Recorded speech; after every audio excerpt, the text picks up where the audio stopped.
Hey everybody, we did it. We were asking in the pregame if we should do it, and we did it. We are here. Hi. Give us a second as I always get like this way when I'm the one running the stream. I'm like, is everything good? And everything's good.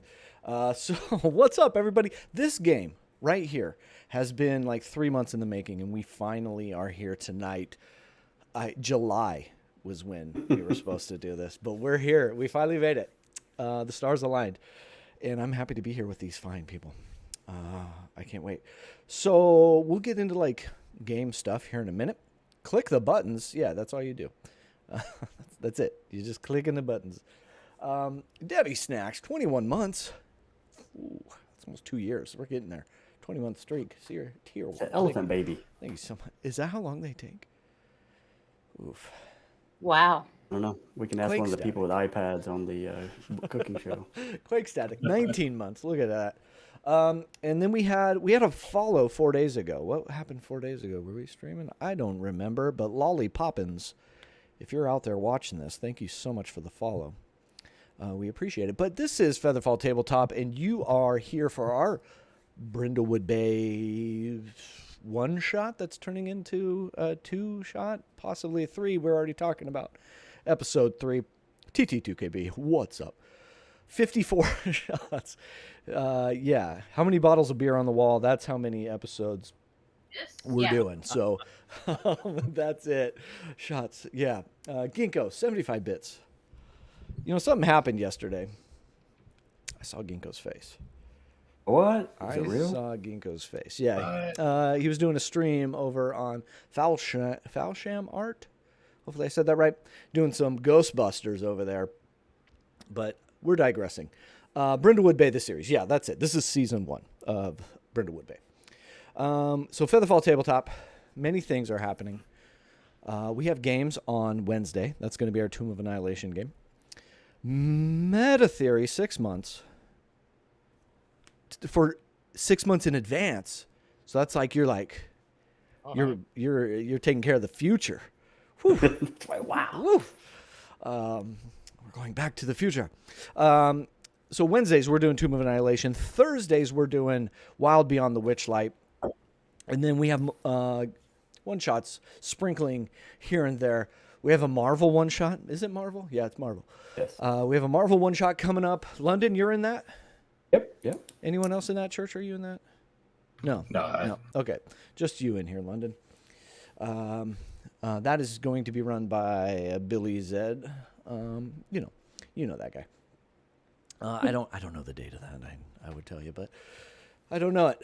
Didn't do my homework. Be determined, I believe. Yeah, TBD. We have sponsors. Some of you are asking why. Why? I don't know. Because we love them and they love us. We have Found Familiar Coffee. You can use a link somewhere. I got good at this. Did I do it? Yeah, Found Familiar Coffee. Look at that. I'm modding my own channel. Look how that goes. You can check out that link. Save yourself 10% on some coffee. We also have this other one called Skull Splitter Dice. Is it? Nope, it's just Skull Splitter. Where's Robo when you need him? Skull Splitter. You could use that link and get yourself 10% off some fancy dice. And check out their website. They also have a bunch of like how-tos and all this new D&D content that's coming out. They're breaking it down for you, making it super easy to consume. So check them out. That's it. Those are our channel sponsors, and we appreciate them greatly. Anything else? Running through the list. I think that's good. Yeah, happy birthday, Robo. No sounds tonight, Demi. I'm sorry. When I'm streaming, no sounds. I don't get... Frijoles. I don't have clearance. So this is episode 2 of Brindlewood Bay, and this one is called The Great Brindlewood Bay Bake Off. We are going to start by reintroducing our characters, making sure that we know who's here at the table with us. So yeah, that should be where we start. I'm going to start right below me on screen there. We are having a little technical difficulty with Snacks' camera, but she is here and going to be a part of the game nonetheless. But we'll start there. Snacks, do you want to introduce your character? Remind us of who you're playing and maybe a highlight or something from the last one. I think that would be fun. Well, yes. My name is Margarita Lupita Chapa. I worked when I was very young in Brindlewood Bay with my mama and my own abuela. But I left long ago to pursue other adventures. Spent much of my life traveling the world, and became a 5-star Michelin chef, and was able to come back and retire, and also meet back up with my long lost love. Of our last adventure together, I thought we were just going to have margaritas and cocktails and talk about books. 50 Shades of Roja. I don't know. And instead, it was quite an experience. My highlight was I'm glad I always keep my trusty Kamal. I would love to show, but right now, fortunately, there's some technical difficulty. Found it's always good to have on hand for making those flour tortillas, but also checking whether there's anything suspicious about a corpse. Yes, of course. Oh, Pepito, dog, hush. Any memory of our last session that kind of sticks out to you that happened to Margarita? Oh, I don't know. Being on that. Remember back that far. Being on the boat, brought back some memories of being on the yacht with my poor deceased husband. But the chase, that was quite eventful and fun as well. Yeah. Yes. All right. Beautiful. Thank you, Snacks. Moving down to Churchmas. Who are you playing tonight? A little bit about them and give me a highlight from our last session. Well, I will be assuming the role of Miss Violet Sinclair this evening. A fine lady from the Delta, Deep South.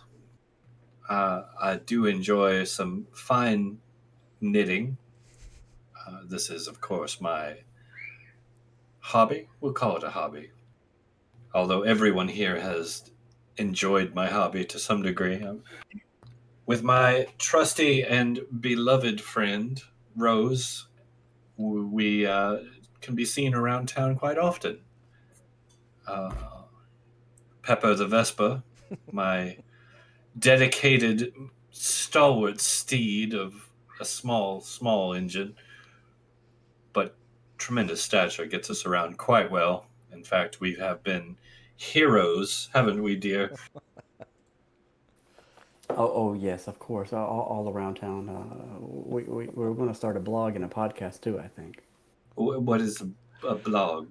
We're going to use one of those iPodders that one of our friends has.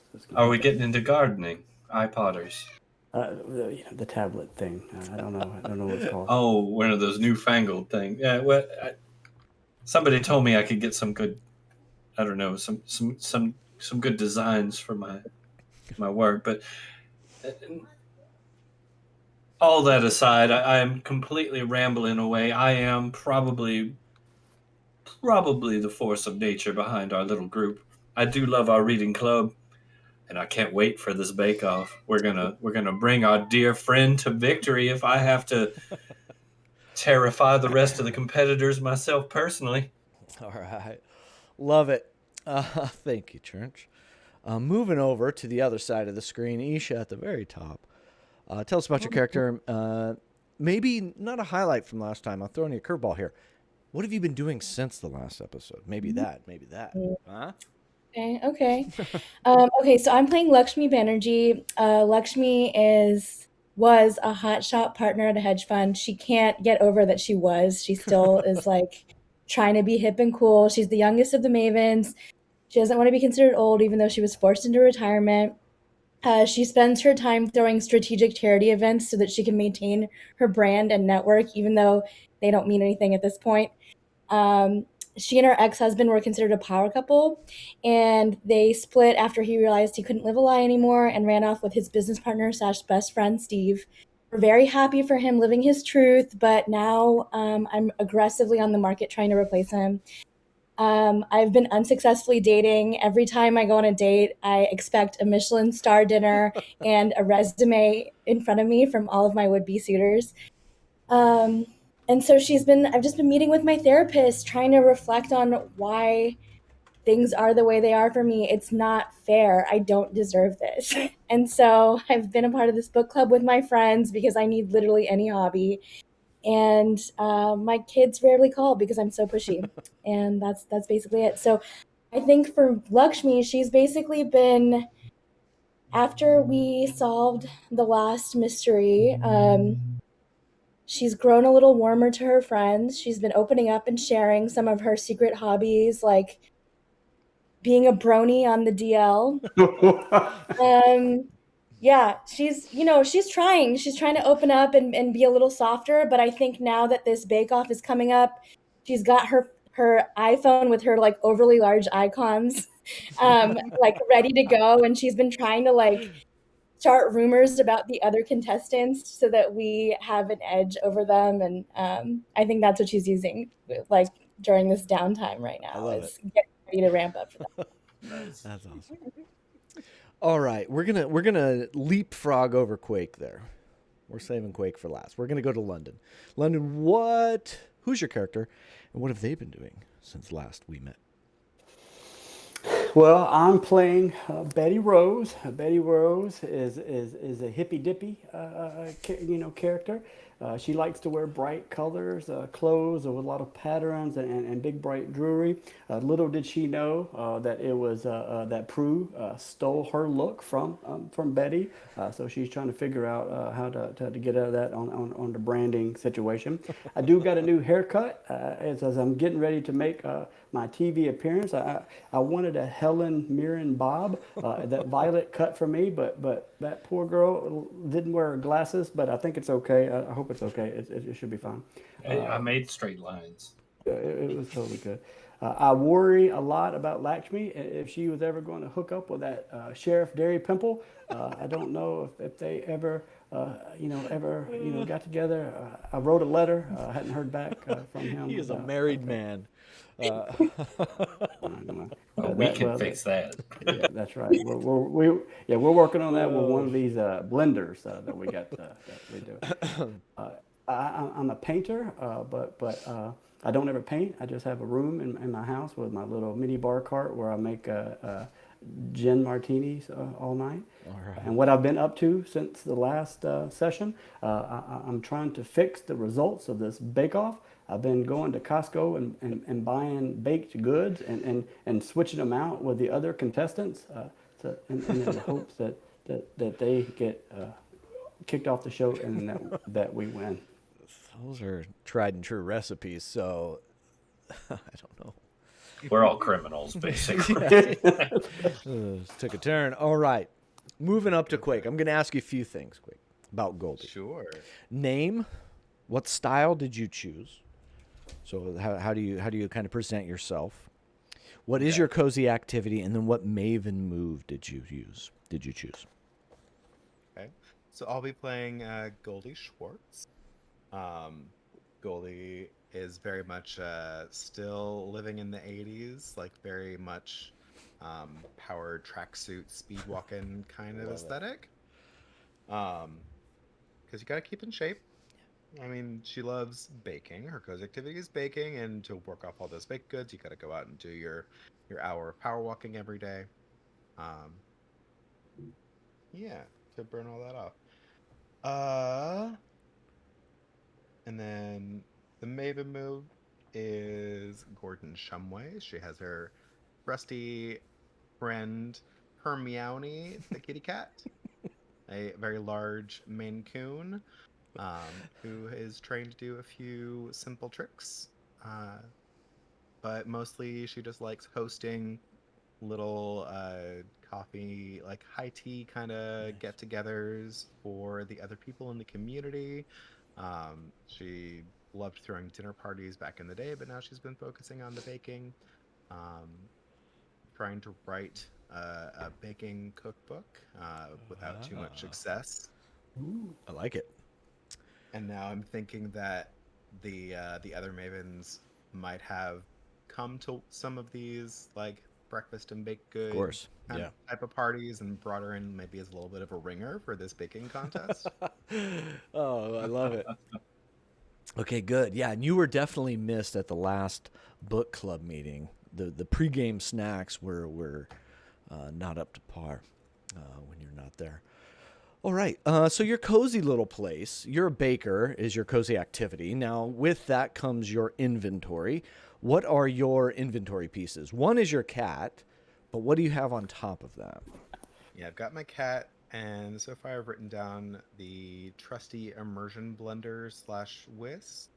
You got to have a good, powerful automated whisk because the arm gets tired. There's a lot of beating of egg whites and cream, and it gets to be a lot. So it's nice to have a power tool for that. And then definitely the iPad that sits next to the stove for looking up recipes and for asking Siri how to convert how many tablespoons are in a cup per se. Okay, I love it. All right. That's everybody. I feel like I should point out that unless the poor little thing has, I don't know, resisted, your pet has a sweater. Oh, I love it. So If it resists, I will make multiple attempts. cameras are going to be off just a little bit here. Debbie's going to try something. Hopefully you get her cam up and running. So bear with us as that. Hopefully, fingers crossed. Okay. Give it a shot. What is the pattern of the cat sweater? Oh, well, Colors? definitely. It's going to be bright yellow with brown Charlie Brown's type, like jagged Okay. stripes. All right. Okay. I like it. I got a rock. That's my Charlie Like I Brown could quote. ask her to wear it if it had a little hood with space for the ears in it. Nice. Oh, it's got hood and the mittens that will fold down over the paws, Okay. and a little tube for the tail. Even The high stepping through the morning dew. the little booty area is completely free, though. I'm not Yeah, going to cover yeah. that. Goldie Yeah. did try to use one of the cat backpacks on the power walks, but Hermione doesn't like it and just wants to walk on a leash instead. All right. Perfect. Yeah, she knows what she wants. All right. With introductions out of the way, here we go. The most popular television program in the world, The Jolly Good Baking Show, has come to Brindlewood Bay to find the town's very best baker. A number of qualifying rounds have taken place, and you, Murder Mavens, are among the bakers to make it through to the final, the televised round. Or the round to be televised. It's not live TV. It was completely above board too. Yeah, totally. No help from Costco. Here you will get to meet the charming presenters and have your confections judged by the notoriously strict Paul and Jane. So we're gonna start. We're like in the middle of it. We're in the opening round of this. So we are at our stations. There, I'm going to paint the whole scene for you, kind of the locations around you.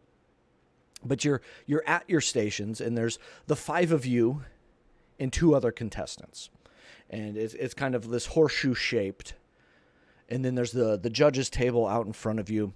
There's a couple trailers out back for the celebrities for their, where they get to go powder up and do what they need to do. Specifically, Jane, Sue, and Timothy and Paul have a trailer. So you're all here, ready to go in this first round, which is pies. We're in the pie round. Okay. But I want to ask you, this show is connected to one of your favorite memories. And we'll move around the circle here. What is that memory? We'll start with London, Betty Rose. We're going to go in reverse order. How is the Jolly Good Baking Show connected to one of your favorite memories? So yeah, and it's really great about pies. It is, really my best memory is the first time that Eugene and I made sweet, passionate love was on a blackberry bush, and I just remember while we were being in love, I was eating blackberries, and it's been my favorite thing in the world since then. And I do hope that our blackberry pie recipe, if we so choose to bake it, will bring us the trophy. All right. I love it. Moving up the ladder here, Quake playing Goldie. How is this connected to one of your favorite memories? I think probably one of Goldie's favorite memories associated with baking is from a very early age, her son Tobias wanted to get into the kitchen to bake with her because she's been into it for a very long time, since he was young at least. And it always somewhat disappointed her that he didn't want to go into baking as a career. Like, he was so talented and so naturally had a flair for flavors, but it's still just the good memories was having that quality time with her son in the kitchen.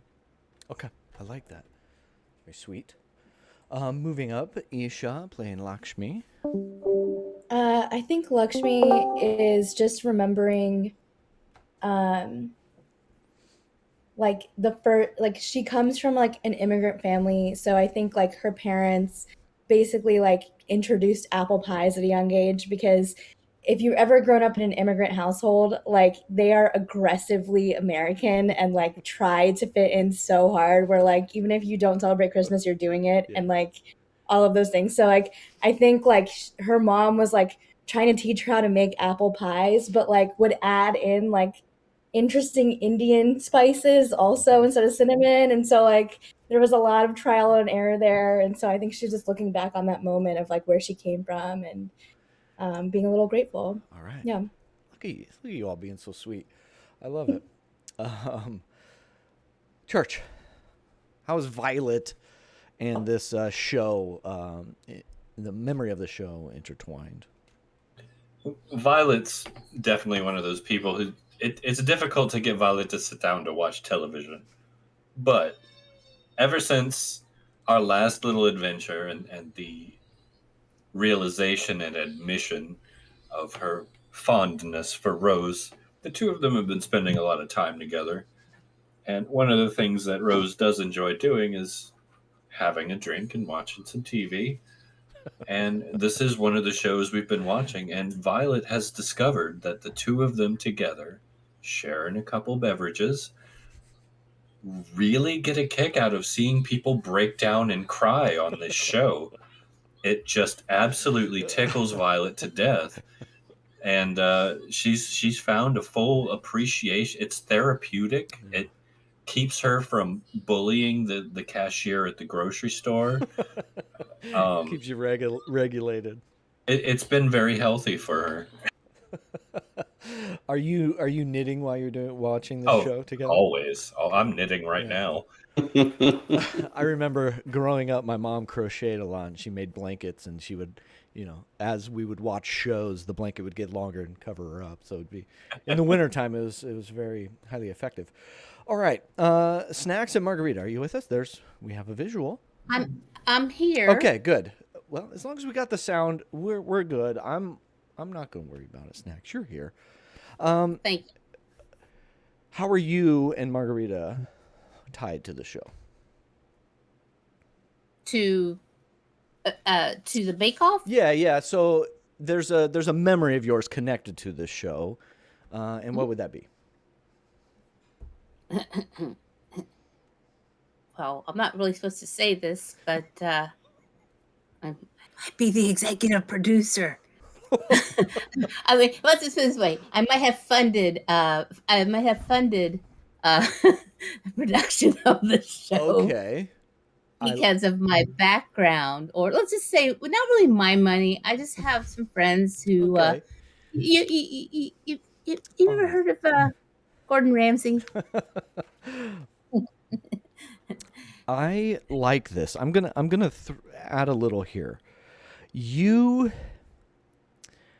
know the main host, Paul Riviera, and you've kind of he's kind of the showrunner, and he is really the one bringing the audience in. It's his silver hair and his suave kind of. If you think like Dick Dawson from, Family Feud, he's kind of a little creepy, but suave in a way. And you've Fox. maybe Silver Fox kind of guy. You've maybe had a few dinners with him talking about some of the shows. And I'll say this. That recently money has been tight, so maybe you're being squeezed a little bit more recently to keep the show going. As successful as it is, talent's got to be paid, and so there might be something there. I like that. Yes, definitely. I think it's very important. I think it's very important that everyone from the gaffer to the caterer, whatever, should be respected in these shows. And I know I've been on guests on quite a few of these. So by all means, if it's going, I'm not happy if it's going into the producers' pockets and the staff aren't being paid a fair wage. So I was willing to give a little extra. All right. I love it. Okay, good. There are two other contestants here with you that made it to this round. One named Scott Lamb. And you've noticed, like, in your time here that he's very organized. He runs a clean kitchen. Very fond of bow ties. But something else you know about him is he was actually on the show 3 years ago. And you know this because if you didn't watch the show, you would have caught it in passing because that show went viral. There's a Gordon Ramsay type blow up when Paul really started chastising him over his overbaked muffins, and he really blew up, and he was kicked off the show. But he's back 3 years later. Scott Staph infection. Stop it. The other character is Melanie Blair. Kind of the exact opposite. She's very frazzled, kind of not a dirty kitchen, but stuff everywhere. Flowers flying all the time. Very intense. Sensibly dressed. And you know her. She lives in Brindlewood Bay. She's been there her whole life. She learned to bake from her parents. And they used to own the Sweet Sensations bakery before it went out of business. But she's now on this show with you all. You've all made it to the pie round, being televised in this horseshoe shape. I'm going to say those two characters are kind of right in the middle. So we have Scott and we have Melanie right in the middle of the horseshoe. And then going out on one side will be Betty, Goldie, and Lakshmi. On the other side will be, names are hard, Violet and Margarita. Okay. With Melanie being right in the middle and Scott on the other side. So we're going to go around one more time. We're kind of setting the scene here. Go around, and we'll go in reverse order here. We'll start with Margarita. What pie are you making for this pie round? I am making a Kahlua pecan pie. All right. So Texas pecans and Kahlua, a nice coffee liqueur from Mexico, with a nice crema that I'm going to put a little bit of cinnamon in there, a little nutmeg, and a little secret spice. Little chile. Okay.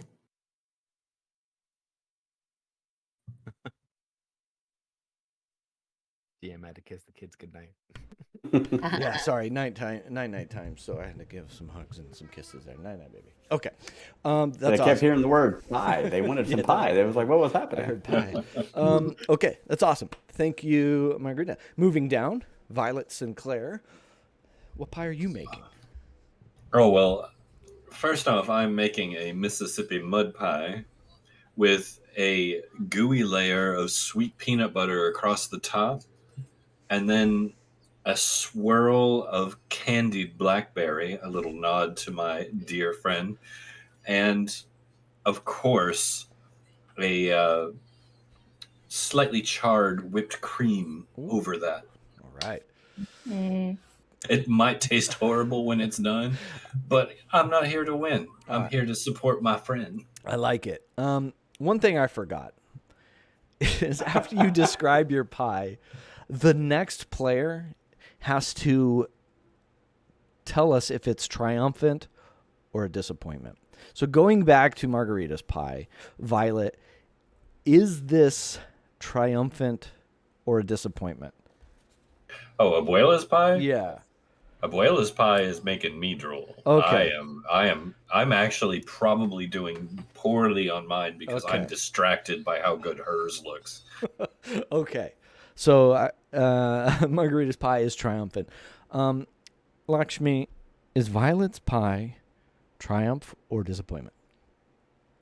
I keep looking over and like now there's like pieces of yarn that have fallen into the whipped cream and it's like burning in there. So there's a weird Singeing. smell coming from over there and I keep looking over, but you know, we're in it to win it, baby. So I'm just going to keep my mouth shut. That's so accurate. So would you categorize it as triumphant or disappointing? It's a little disappointing, All but right. she's saying to her friend. All right. Lakshmi, what kind of pie are you making? I don't believe in sweets, so I'm gonna make a fruit tart. All right. I'm gonna make a fresh fruit tart, and it's gonna be pretty mild. And I'm very impressed that Scott has kept his station so clean, and so there's a little bit going on. I'm looking over. The bow tie is throwing me off because at this point I've had a gay husband, so I just I'm really trying to play cool and scope out what's going on. But Okay. yeah, so I'm making a fresh fruit tart. All right. Goldie, is that fruit tart triumph or disappointing?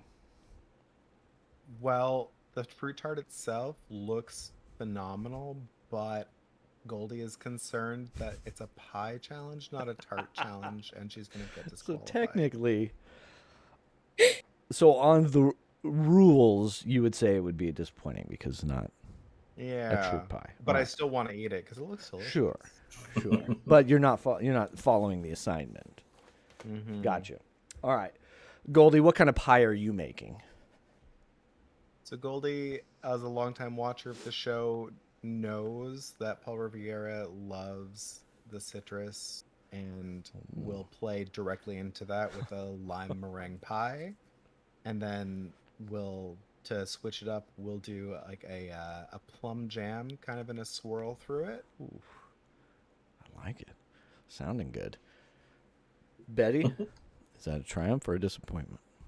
So here's what Betty does. Betty takes this piece of pie and she takes this big, huge spoon and she goes into it, right? And she takes a bite of this lemon pie and her little cheeks start to tart up, right? And she looks intensely at Goldie for like 30 seconds and doesn't say anything. And then she holds out her hand to shake it. So what does that mean? The Paul Hollywood handshake on the Great British Baking Show. I don't know the show. I did not do homework. Is that a triumph or a disappointment? It is an absolute triumph. All right. I love it. Betty Rose, what pie are you making? Well, of course, I'm making a blackberry and gin compote pie, to honor my dear Eugene. But my arch nemesis is Melody. She owns a bakery, and she is in an amateur baking contest show, and it just makes me so mad. And so, to calm myself down, I ate all the blackberries and I drank all the gin before I started making my pie. So only thing that I had left was like milk and sugar and flour. So I just made a chest pie. I thought about doing a blackberry swirl, but I didn't want to step on Betty's So- special ingredient. Margarita, is Betty Rose's pie a triumph or a disappointment? Well, a couple things. One is I'm surprised Betty Rose is a little concerned with me being here because I do have a bit of a professional, but I actually agree with Betty Rose. I'm not too happy about Melanie being here, and it's actually because her and her mother stole recipes from my grandmother. So by all Knew it. means, I'm gonna go right up to Betty Rose and say, "This is one of the best chess pies I've ever had from anyone in this town," because I want to be supportive of my friend Betty Rose and give the middle, whatever polite. And fear the chocolate over there for for Melanie Blair. I'm not too keen on her and All right. her mom because they basically made money off. I Yeah. say that. Okay. Kudos for others. So it is a triumph, Betty Rose. Thank you. Delicious chess Perfect. pie. So it looks like Violet and Lakshmi have sort of disappointed in this first round. Everybody else seems to be performing just fine. And so this round is going off. You're in your stations and you're making these pies. You have the judges, Paul and Jane at their table, kind of watching but checking their notes and every now and then talking to the camera as it comes around. And then there are two presenters that are kind of working their way through this horseshoe of bakers. You have Sue Mellon. She is very boisterous, very short, and she loves to hug. Every time she approaches your station, she always enters with a hug. You know some information about her as being a successful comedian back in the day. But she kind of faded, and this is kind of where she's landed on this baking show. The other presenter is Timothy Bush. He's weirdly large. Has a very broad humor and kind of a gothy type aesthetic. His questions never seem to make any sense to you when he comes into your kitchen. It's like he has no baking, there's no background in he's here. He doesn't know why he's here. Well, what was the comedian's name? Sue Mellon and Timothy Bush. So this is very important. When Sue made her first circuit around the horseshoe, did she start with Rose's side or mine? Because you're asking, she's on your side. And Timothy Bush is on the other side. And they're kind of like working towards the middle, and then, they may switch sides every now and then. I would like to go ahead. Put out there immediately at that first hug that Violet will spin on her heel with the knitting needles kind of pointed at her and a very vindictive little bless your heart smile on her lips. As in, okay. Back off, B. Yeah. So she comes into your kitchen and sees you creating this mud pie. And definitely comes in for that side hug, and you kind of spin out of it. And she turns to the camera. Wasn't expecting that now, was I? And she kind of like turns and kind of gets in your face, tries to, so that the camera's picking up both of you. What exactly are we making here? She says to you. Well, magic, sugar. Can't you tell? Well, magic can only bring you so far because it is getting cutthroat in here. I've seen what they're doing on the other side. Well, my dear mother once told me that it isn't about what the other person's doing. It's about what you do, and that's all that matters in the end. And what I'm doing here is something magical, something special, something that will endear me to both the hosts, the audience, and, of course, my beloved Rose. Hi, Rose. Rose on the other side. And she kind of looks over to that other side and goes, Timothy, what's going on your side? Do you have any magic? And Timothy, weird, kind of lumbering body, comes over to you, Lakshmi, looks at what you're making, looks up to her, and we don't even have pies over here. Lakshmi, what exactly are you making here? Lakshmi's already on her phone because she's like one of those people that like efficiently made her her fruit tart. And so now she's just like she's just figured out Twitter. And so now she's like shit talking all the other people that she doesn't want to win. Making fun of their pies and like trying to start a mess. And so she looks over and she's like, "What? Not now, I'm busy." And like just gets back to texting and sending tweets out. Not making a pie and the attitude. Yeah. He That's he amazing. begins to move down towards you, Goldie, and he makes himself bigger than he actually is, and he yells out, "Bakers! You have 30 minutes remaining in this round," and he takes his bottle of water, pours it on his head, and then he does a cartwheel, like Chris Farley style, into your station. What are you making? I very defensively get in front of my like pie station as he's cartwheeling by. It's like, would you need something to present? Very much like a mother saying, "Don't you be like that in the kitchen." Yes, I mean there's knives around. This could have stabbed you like right in the face. And he does like the big over exaggerated like, oh, nope, okay. Yeah. I mean, you're actually making a pie, so that's good. Yeah. And I also have a kitchen torch around for my meringue. So I'm like, I just pop it open right in front of his face. And like, well, it's not magic, but it's Ooh, he does like this weird kind of fire dance behind it. sparkly. And I definitely do have a bunch of luster dust ready on my station to put on the pie after it's done to make it like glittery, sparkly. Awesome. Sue kind of backtracks a little bit back to Margarita Station. Well, this is certainly interesting. Let us be a warning to you. We're running out of time. What are you making, Margarita? Oh, I am making my variation of a pecan pie. I'm using Wichita pecans from Texas, and fresh Kahlua. Do you like to drink? Would you like to try a little taste of Kahlua Not over on here? the job, you know that. And she kind of comes in and then gives you a little hip bump with her hug. And I go ahead and give her a big hug back because we're very affectionate in my family and such, and so I reciprocate. Well. And she kind of like moves it on a little bit, and then she's going to move back down now, moving towards Violet, or not Violet, moving past Violet into Scott's station. And this is the worst part in a DM's job, is when you got to role play between two NPCs. Let me tell you, the anxiety it brings.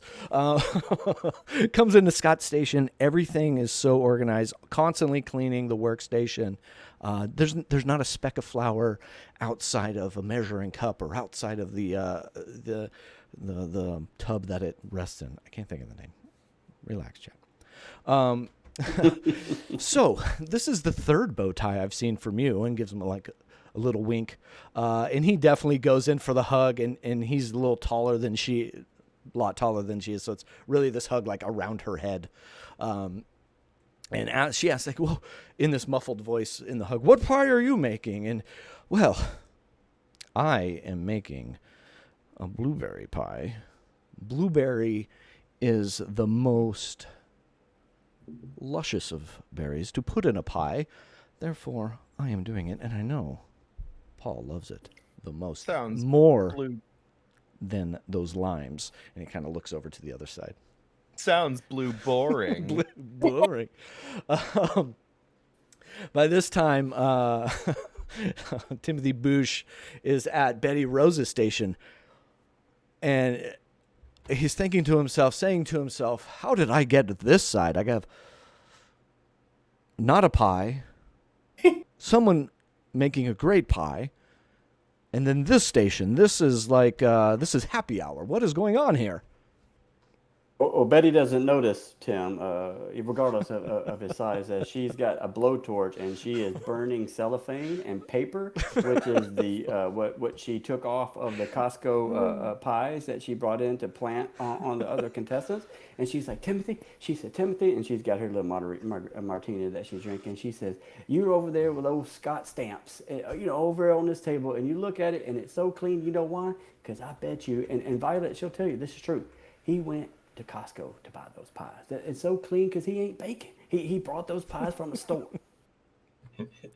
It's true. It's true. I done seen it with my own eyes. I mean, why do you think he's over there playing with his little blue balls? I thought that this show had integrity, and then you're just going to let people bring in store-bought goods to get this far. And we're working so hard, me and the other mavens. It's a travesty. By this time, both of the hosts, the presenters, are kind of over the shoulder of Melanie Blair, kind of looking over. And you see her, like, frantically peeling sweet potatoes and using a mandolin to slice them. And at any point, you can see, like, her frazzled, intense movements. Like, she's going to lose a knuckle. She's going to slice a finger off. But she's got it down. And she starts layering them in her plate, in her pie pan. And you could tell she's making some sort of sweet potato, a little kind of like not a pecan. We'll go walnut here, so we're not using the same nut here. A little walnut, caramelly drizzle over the top. It's different. It's outside of the box, but technically still a pie. And she's just so, like, frantically working. She's ignoring all of the judges. Off in the distance, you see Heath Hendricks, the producer, and he's holding up a big like 5. He's like, you got 5 minutes, right? And he's mouthing the words, 5 minutes. Furiously just moving behind the scenes. And all of a sudden, you get the cut. Buck, the cameraman, rolls back the big rolling camera, rolls it back, and you hear this big, all right, everybody, from Heath Hendricks. You have 15 minutes, everybody freshen up, use the bathroom. We're moving on here in a minute. We're going to go to the judging round of the pies, but everybody get yourself where you need to be. And so everybody kind of like peels away from the stage there and doing their own things. In this building, there's a little bathroom to use if you need it. Outside of the building, there are some of the stars trailers. There is the judges' table, and you see both judges kind of get up and go to out the door to their trailers. You see the producer get up, move around, looking very busy. Is there anything anybody would like to do while we have this little break? I'm gonna go hang out with Rose, of course. Okay. Yeah, and so me and Betty, me and Violet go over to Lakshmi. Look, Yeah. I was over there, I was talking to him while we were planting the evidence on Scott's station. I think Buck's single. I don't know if that works for you, but we could try. He doesn't have a resume. I asked, but Then I'm not interested. I only want that's what resumes. Violet said. I only want resumes. Okay. And Well, I'm like taking like unflattering photos of both Scott and Melanie's pies. It's really hard for me to take unflattering photos of Scott's pies, and so I'm trying to like grab pieces of the cellophane and put it on there, and then like I'm tweeting them as this downtime is happening. I'm just trying to sneak those photos. All out. right. I'm really gonna. good at using my phone. I want to like kind of nudge Latchme. Yeah, look. Now I know he's not the big successful type, but look over there. I'm gonna point at like the young grip running around just gathering stuff up. The young, burly, handsome grip. Oh, yeah. There's always one on every set I've been on. The Yeah. best boy. Now I'm not saying like for anything long term, but if you may as well dip your toes in the pool before you dive in, and right there, that's a tall glass of water. I take a look around and look at the grip. And the thing is that like it doesn't do it for me unless there's a full-on like 3-piece suit happening. And so since he's in like a t-shirt and jeans, I'm furious that you would even suggest that would do it for me. Violet, I knew we had to talk to the executive producer. We were wasting our time on Exactly, on these union kids. Well, I mean, we could put him in some fancy clothes and maybe some new. I'll knit him a sweater. I knit him a really nice sweater, and we'll bring him by. You got one of those brony three-piece suits that you knitted that we could put him in. I think that would be nice. Yeah, I'm like looking at my nails and I'm like, yeah, tell him to call me when he's presentable. And then I just get back to texting. We can do I, that. I'm, oh, okay. Go ahead, Margarita. I'm going to step over to Betty Rose. Margarita's gonna step over to Betty Rose's station and look over and say, uh, I just wanted to point out that be careful when you go to get your cornmeal for your recipe because, well, that container is a prop and that bag is actually, I checked the date, that's the freshest. You want this fresh cornmeal for your chest pie, Betty Rose, okay? And then she looked at Margarita and says, "Okay, what's cornmeal?"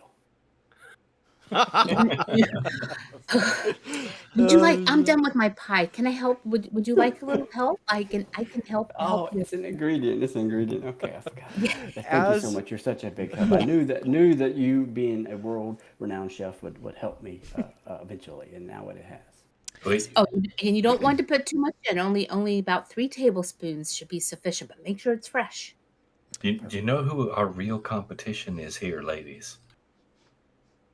It's that mad woman over there about to cut her fingers off, and I think I have a plan to ultimately destroy her without actively doing anything. Things are brutal.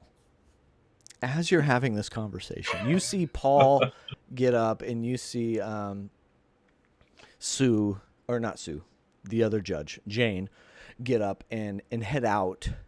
And Paul is met at the door by his wife, Donna Riviera. Bottle blonde hair, leopard print head to toe, piles of makeup. And you know her from, she's another celebrity. She starred in a short-lived reality television program called The Real Scousewives of Liverpool. And you see them kind of interact at the door and then walk out together to their trailer, seemingly to their trailer. Time goes by.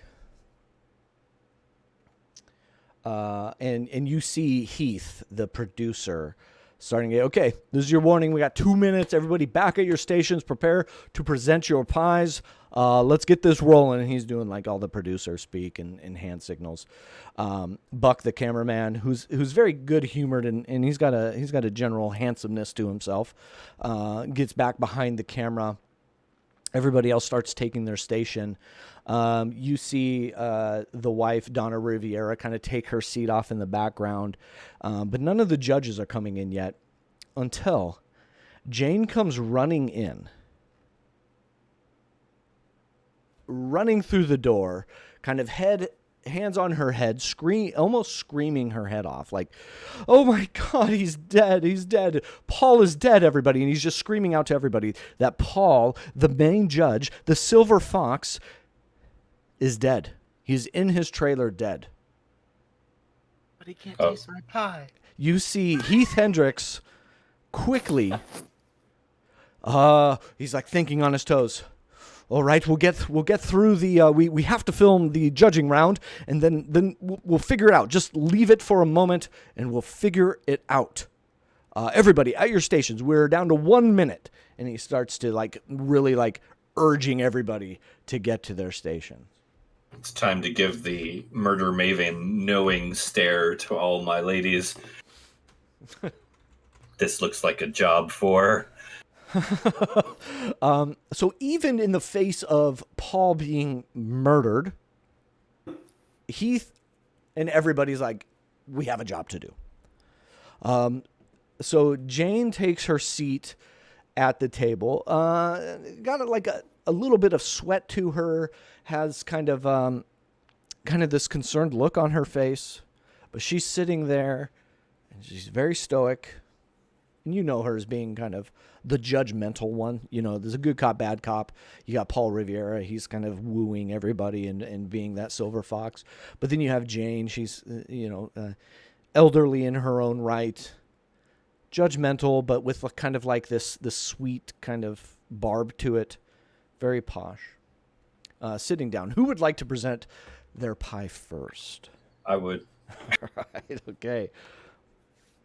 As she walks up by, Goldie's trying to pick like the pieces of yarn out of it discreetly. I'll help you So out. I'll help you out. I've got my pie. I've got it sitting on a freshly knitted doily. I walk around. I intentionally, accidentally nudge that frantic woman. Oops, sorry.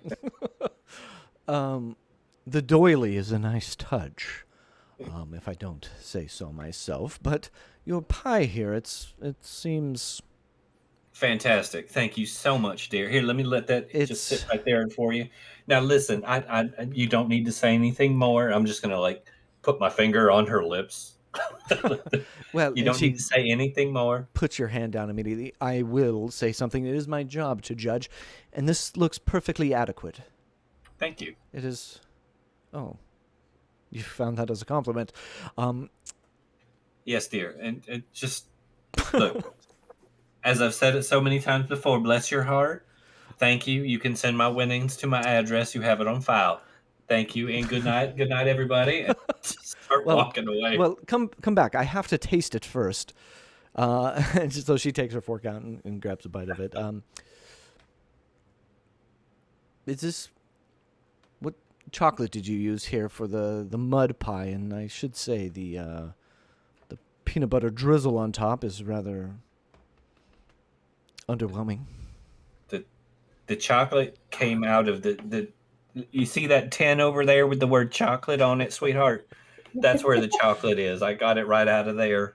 Well, perhaps something a little more sweet and less tart to counteract that peanut butter. But like I said, adequate. And she kind of pushes I it. think you're just tasting the roof of your mouth, sweetheart. But thank you very much. Good night, everybody. All right, who's coming up next to present their pie? Violet, your pie looks so delicious. I cannot read it all. Thank you, sweetheart. I knew you'd appreciate it. And blackberries was for you. I think Lakshmi brings her pie next. All right. Yeah, I think she walks up just to try and get it out of the way. Because she's been drafting a tweet that like something shady is going on here, and so she's trying to hit send, but she's just gonna get this out of the Come way. on. This is like, Step up, step up. yeah, Wow. it's a basic fruit tart. Like she goes into like a very direct. Is it? It's a basic fruit tart. It's exactly what you'd expect, and it's well balanced. Basic. We're going from bad to worse. This is less than adequate. A basic fruit tart, you say, and she cuts it open, takes her bite. And this is the best Brindlewood Bay has to offer. She's looking directly into the camera, right at Buck, the cameraman there, and pushes it aside. Who else is coming up? You guys can see Violet under her breath mouthing, "This bitch." Yeah. I would never handle any kind of criticism like this, but this is not my fight. I just want my friends to win, and I'm more interested in starting drama. Okay. So I'm I not like that. here for this right now. All right. Right. At this, I think Goldie would want to come up next as be like, Okay. You do not insult the pies of this fine town. Like, you should be honored to be here and tasting these confections. We can't always bring our best, but step up. What is this? Of course, Paul's favorite, but with a twist to make it something new and exciting. Lime meringue with a plum jam swirl. Okay. I like where your head's at. Finally, something presentable, something above, something worthy of a final showdown. And she takes a bite. It's that tart kind of hits from the lime, and then it's very well balanced with that plum swirl.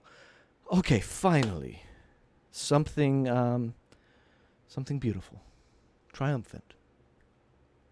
Who's next? Thank you for the compliment, but don't you put down the fine The fine works of my friends here. I have a So then job. Betty comes up and Betty. she puts, Betty comes up and so this is like out of character, but when I was a kid, I would watch Jacques Pepin on PBS. And so he would cook or be on this TV show for like an hour, doing stuff and drinking wine. And then at the end, he would have this like full meal, but he never cooked anything, right? And I was always amazed by that because it was like, this is a cooking show. This is what Betty's done with her pie. So she's been back there for the 60 minutes, 75 minutes, whatever it is. She's drinking gin. She hadn't done anything. And so as the timer, goes off, she's opened up the fresh cornmeal for the first time because Margarita told her to do that. And so that's all she knows. But anyway, then she pulls out this beautiful chess pie. And she comes up and she talks to the judge. And she says, I don't like the way that you're talking to Lakshmi there. You're probably one of these people that think hot dogs are sandwiches or something like that. It's crazy talk. So she puts her down on the All right. Well, this was not to be expected out of that kitchen. I don't know how you have pieced this together in a kitchen that is more alcohol than anything, more bar than anything. You mind your tongue there. I am hesitant to take this bite, but for you, and she's staring into the camera again, for you at home, here it goes. And so she takes a bite, and is it good there? What do we think? Because you did have a triumphant pie, as judged by. Yeah, and so what I tell her as she's taking a bite, she said, "I want you, if you have the ability to imagine, as you're biting this, to imagine that you're walking naked in the moonlight in a blackberry patch, and this is the feeling and the sensation that you get as you eat this pie." As you start talking about that and presenting that situation, Timothy Bush comes over the shoulder of Jane into the camera, and he's like doing the eyebrow raise as you're talking about walking naked. He's like, he's picking up what you're selling. Okay, she takes a bite, and it's got a good mouth feel, kind of hitting all the flavor areas, and oddly, out of this world, it is a triumphant pie. And finally, to wrap us up, Margarita, how are you presenting your pie? So I'm going to be very composed when I present my pie because I am aware of Jane Leaf she comes across as being sweet and obviously very judgmental, but also her poshness has conveyed in that part of the reason the budget's been so high for the show is because she insists on going to all of the 5-star Michelin restaurants and racking up these huge bills, and in Europe where they don't comp you just because you happen to be a celebrity in the UK. And so I know how she can be very, very judgmental. So I walk up with my pecan pie and I say, oh, good to see you again. I don't know if you remember me when I was at the L'Orangerie at the Four Seasons in Paris a few years back. Years and years ago, of course. Yes, many years ago at the Four Seasons, George V was sank. But this is something bringing a little more of a humble taste flavor. This pecan pie that is inspired by the heritage of my family, with some Texas pecans, Wichita pecans, which I have a relationship with a farmer in Texas that sends these to me every year, along with some nice Kahlua, this wonderful cafe liqueur. I hope I try to use not too much. Don't want to be intoxicating, just to give a nice flavor, because we definitely want to make sure that the pie is well set, nice jiggle, cooked to perfection. Please enjoy. Oh, thank you. There's something about the word jiggle that just sorry. It makes me giggle. I don't know. The jiggle test. So yeah, she kind of does give it a little thing, and it is set nicely, but it's got enough jiggle, enough movement to it. I must say that everything is coming together here. And I'm not a fan of pecans, but I will say this is quite lovely. Finally, now we are talking. Now Brindlewood Bay is bringing to the table the competitive spirit that I knew existed here. After that, Scott brings up his pie, and it kind of goes off without any sort of fanfare there. And you could tell he's rather dejected. And you see him whisper something into Jane's ear. I think we need some sort of roll here, if you'd like. I think you would roll reason here, if you'd like to kind of peer in on what he's saying. What is he saying? 2d6s, right? Or 1d6? It's fudge. It's 2d6. Man, it's been a while. We're an hour and a half in and we haven't rolled a roll. I forgot how. Yeah, so it's going to be 2d6 plus your ability modifier. I rolled a 10. I forgot to add in the ability modifier. Oh yeah, I forgot to do that too. Mine is a as well. Okay. We're twinsies there, Violet. Wait, I rolled. So we got a 10 in there. We have Lakshmi. I rolled 3 times. I'm sorry. That's a 4. 4. Did you roll so many times? You did. We can take your first one. That was a 7. Okay, yeah. Betty rolls. Betty Rose rolled a 9. There's a lot of R's. It's a 10 with the modifier. 10 Sorry. with the modifier. Margarita rolled an 11. There's enough here. So those of you that rolled 10 plus, you hear him whispering to her about concern about Paul. And you know, which might kind of catch you off guard because they did have that blow up, but it is this loving sort of concern, like tell me what happened, what's going on, is Paul okay?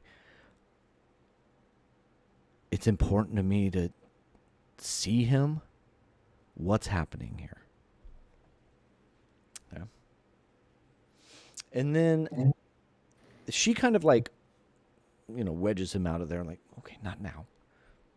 And then Melanie comes up, gives her sweet potato pie. Very not loved. She didn't pick. She chose poorly here. Not Jane's. In Jane's wheelhouse. She doesn't like it. And she's like, I'll come back in the next round. Just you wait, right? No other real questions happening there. Heath comes in. Okay. We got to figure some stuff out. We're going to take a solid hour. Everybody stay put. The sheriff is on his way. We know him as Sheriff Dalrymple. Wyman and Dalrymple is on his way. Everybody stay put. We're going to have to do some questioning. Figure this out, and then we will resume our production. So don't go anywhere. It's going to be fine, folks. And he's trying to calm the crowd very ineffectively.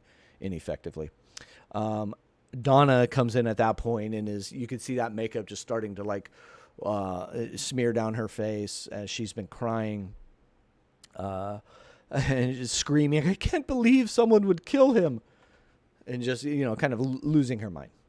And this is where the detectives, the investigators, give you some time to play around here. What would you like to do here? I want to offer Donna a wet wipe out of my fanny pack and a fresh tube of lipstick to refresh herself. Oh, thank you. Thank you, dear. I'm beelining for the murder scene. Okay. All right. Anyone following? Okay. So yeah, I'm definitely going to the trailer. Okay. Betty Rose and Violet heading out those doors to the trailer. Anyone else heading up? I think I'd stay and talk to Donna. Okay. Though. Okay.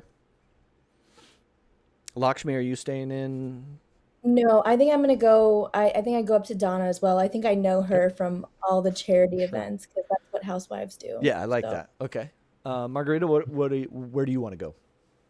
So are we in the kitchen, or are we also, is it considered like the judge's tent? You're in the main area. So the kitchen area with the horseshoe shape, and then the judge's station is kind of across the way, and then outside the doors are some trailers for the talent. I think just before we step out, I'm looking to make sure my station is secure. Okay. Everything's in its place. And I'm going to glance around and see if there's anything off or odd on anyone else's station. Okay. I like that. And Ooh, because good. every station should be appointed the same. Okay. As far as everything from mixing bowls, kitchen mixer, cutlery, even the number of baking sheets, you know, and Okay. stuff, because they give you everything very specific. London's filling up. Wait, I thought I'd muted. No, it was good. It was good. That's probably what you're doing in character too, as you're running right. after It's Violet, just just gin. filling up your Gin. Cocktail onions, you know. Oh, I my love little, it. my little Okay. glass. All right. Perfect. So Remove it right here. let's start with Margarita. Give me a reason roll. So it's going to Okay. be 2d6 plus your reason modifier as you're kind of looking around at the other stations real quick, trying to find anything out of the ordinary. Ooh, I would have to add a 1 to that, so that's a 3. Because my reason, I have a 1 plus Oh, 1 that- modifier. Cast guidance.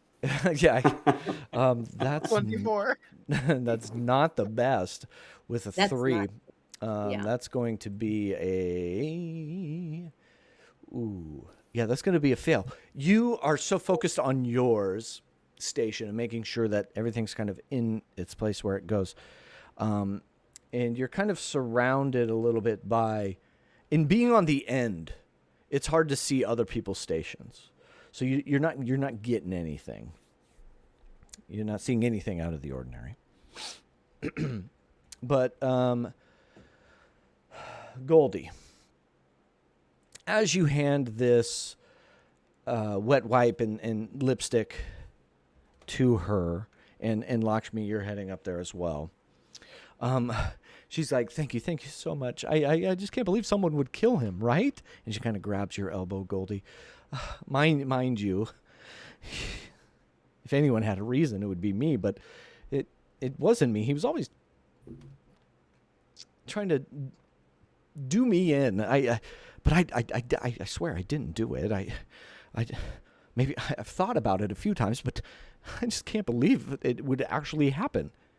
But I can't believe it. And she takes that wipe and is now really patting on her under eyes, trying to, can I have another one? I need one for each eye. I'll eat the whole pack of wet wipes. That's fine. Yeah, of course not, dear. I mean, it's unthinkable that you would murder your own husband. I mean, little petty acts of revenge, of course, but nothing so far as that. Who else was he trying to destroy that might have had this motive?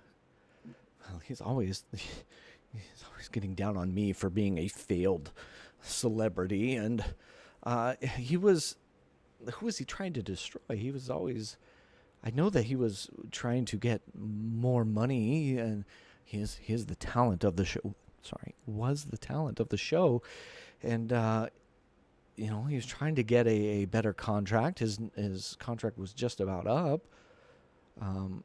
But do you have a bifter? I had to look this word up. I didn't know what it was. What? A cigarette. Do you have a cigarette? Anyone? Yes, Lakshmi secretly smokes. She pulls out like the most expensive. She's like got a gold lighter. Oh, I She love it. bends everything Yeah. off. Oh, this is fine. She puts it in and she lights up. And where's the one that was making all the drinks? I need a drink as well. I'm gonna take this hold edge one off. of I one don't of know the who's other wet wipes drinking. over my nose because I like smoking as a filthy habit.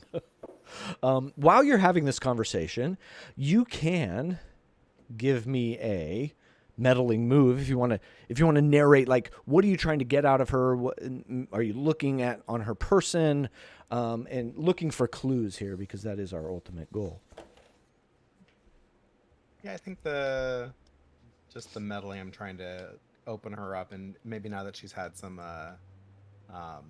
mind-altering substances, Okay. at least, yeah, offer her a drink. Like, just go grab a tot of gin. Okay. Off From the Betty's bar. And I bar. think what's happening, Yeah.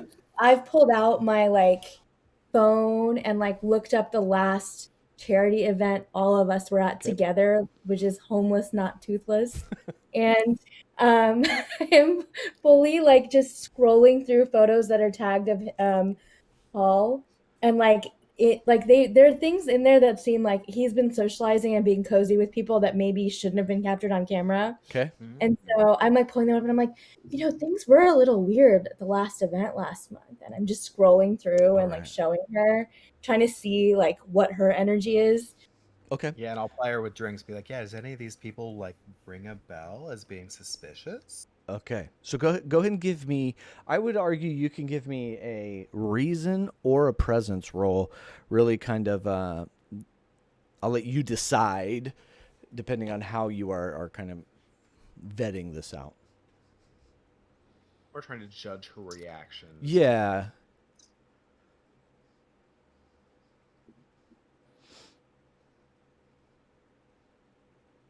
And go ahead and call them out for me.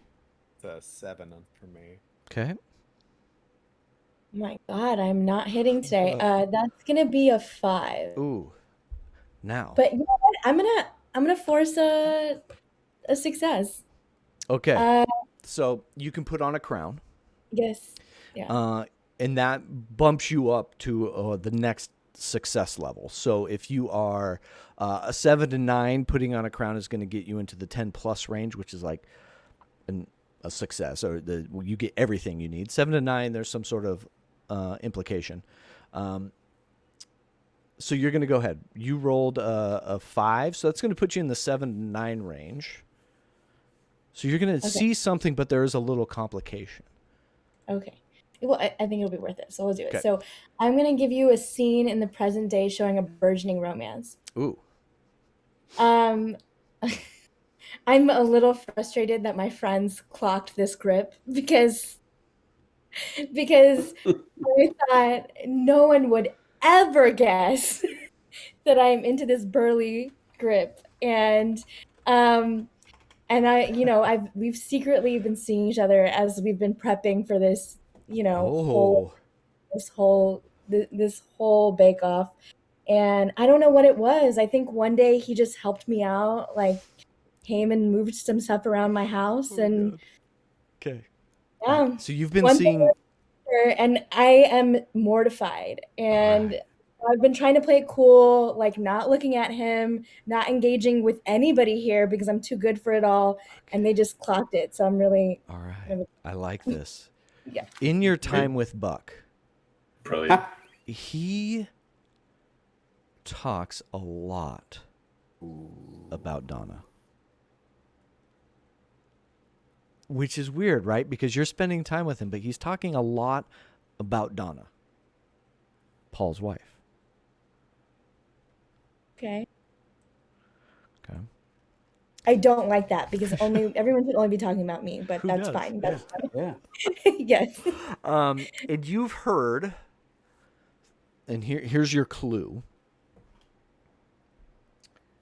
You've heard that there's been some unreasonable contractual demands coming from both Paul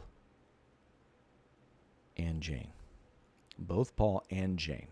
There's been some hardball negotiation tactics on both sides there. Paul has most of the say here, but Jane's been really trying to push. And we'll say that's the clue you get from that. I think I casually mentioned that to her too. And I'm like, I know things have been crazy with this contract negotiation as I'm still scrolling through these shady photos. Okay. Quake, Goldie, what did you roll? What did you roll? 7. 7. So Yeah. that's a Hearing about the- success. Are you gonna keep it as that, or do you want to move up to the? Yeah, I'm thinking about using a crown just for fun. Okay. All right. I'll go ahead and do a flashback of a memory with my children. Okay. All right. Go ahead and And- narrate that out. Yeah, it was very much a teaching moment. I could tell, like, that she's holding something back. And it reminds me of a time when I was hanging out with my daughter, Chelsea, and she was from a very young age, I could tell she was very much like her father. Like she wanted to grow up and be a lawyer. She was very argumentative, and trying to twist things to fit her own narrative. But it was a long time before she could get things by her mother, and I'm just like, I know you're holding back something. I know there's something you don't want to tell me, but like sometimes putting all the facts out on the table is how you're gonna get like your desired outcome. So I mean, if you're hiding things from me, then who knows who you're gonna hide stuff from in the future, and you're like it's all just gonna blow up in your face someday. So you gotta be honest and open. Beautiful. Yeah, imparting that motherly wisdom down to your child. Okay. So that brings you up into the 12 plus. Nice. You also find a void clue. Oh shit! What does that mean? Oh man! Oh shit! More than I bargained for. I'll tell you what. As you are looking at her and really just kind of covering your face as she's going through her statements here.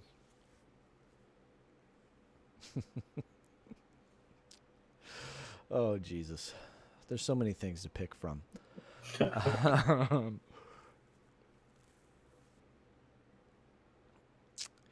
In her purse that's kind of linked around her shoulder or her elbow here.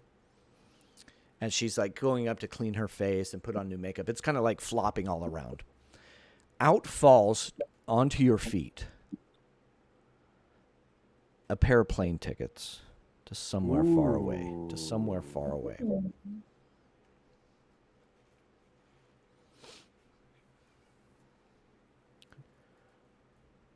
Is it like obviously expensive destination? Yeah. Where's an expensive destination for you? I'll let you Nashville. Or no, I know. I mean, Out of the country. Vacations, yeah, like like France Okay. or Beautiful. It says France, somewhere in France. I'm not a world traveler, so pardon me for my ignorance. But yeah, so it's definitely out of the States, but not back home to where she's from in the United Kingdom. So it says France on there. There are two of them, but at the same time, are you picking these up?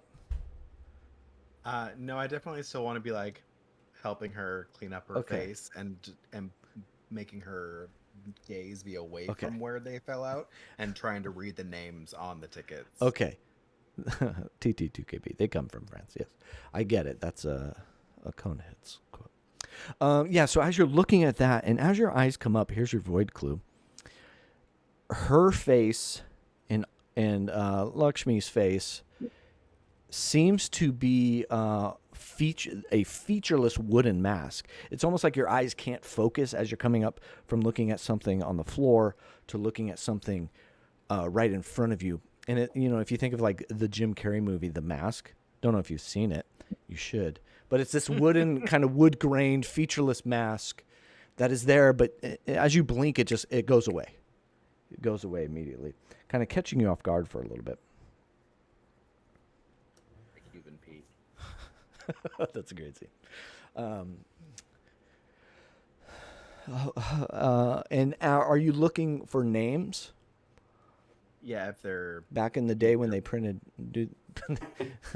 who has like physical plane tickets anymore? You see her name is do. Old people do, yes, definitely. Her name is on the top one, but it is kind of covered, covering the second one. It's just barely showing its corner from underneath, so you can't read any other one but hers. Okay. And poke it aside, or no, I'll motion to Lakshmi and be like, I think I grab Donna's arm and turn her like into and like turn her away from Goldie and like kind of bring her into a hug. Like, I know this is so crazy. Men are the worst, but also like so sad that this happened. And I'm trying to like console her, but also, I don't know, keep her Distract not her. All right. not too sad. I don't Okay. want to deal with someone crying. That's Yeah. not really my wheelhouse. Yeah. So I'm still trying to talk a little Um, shit. Yeah. But if she's Yeah. distracted, then yeah, I would definitely try to grab them and Okay. put them back in her purse. Okay. And swap them at the same All time right. so I could read the other name. Okay. And you're looking at it Mm-hmm. with your 12. I'll give it to you. You see it is Buck as the other name. And as she's embracing you, Lakshmi, she's like, you smell like someone. Like there's a faint of Buck on you, and she doesn't really say that, but there's just like this kind of something is familiar here. We're gonna move from that scene. Margarita, where were you? Oh, you were looking. That's right. We're gonna go outside to Violet and Rose as you are heading out, kind of not listening to Heath Hendricks, the producer's orders. You are heading outside. There are a few trailers out there. Jane's trailer, Sue's trailer, Timothy's trailer, and Paul's trailer. Paul's trailer has already been kind of coned off, and you see Sheriff Dalrymple there, like he's got his hands on his hips. Well, ladies, always you ladies, what is going on here? Come here. And he kind of like signals you in. Come on. Oh, Sheriff, So it it's is just the three of you he wants to talk to, or the two of you. I'm so glad you're here, Sheriff. I thought we'd never get out of this silly show. We were dying to get out here and find out what happened. What is going on here? The one time we get a little notoriety, the show coming to town, and the damn host is That's murdered. the reason. That's the reason why we're here. We come to figure this out. And so Betty turns her back to Violet's back and against Sherry Pimple, and starts getting a little gin cocktail, maybe making a little Molotov cocktail just in case she needs a distraction real quick. Is what she's finagling there. Well, Sheriff, what happened to the young man? What seems to be the cause of death? Yes. Give me a presence roll, both of you, either one of you, or you can give advantage to one where you can roll 3 and you take the higher 2. I'll let you choose. Hey, I have a +2 modifier. On damn, my presence, by the way. I'll give advantage to All Betty. right, so go ahead and roll 3d6. Take the top 2.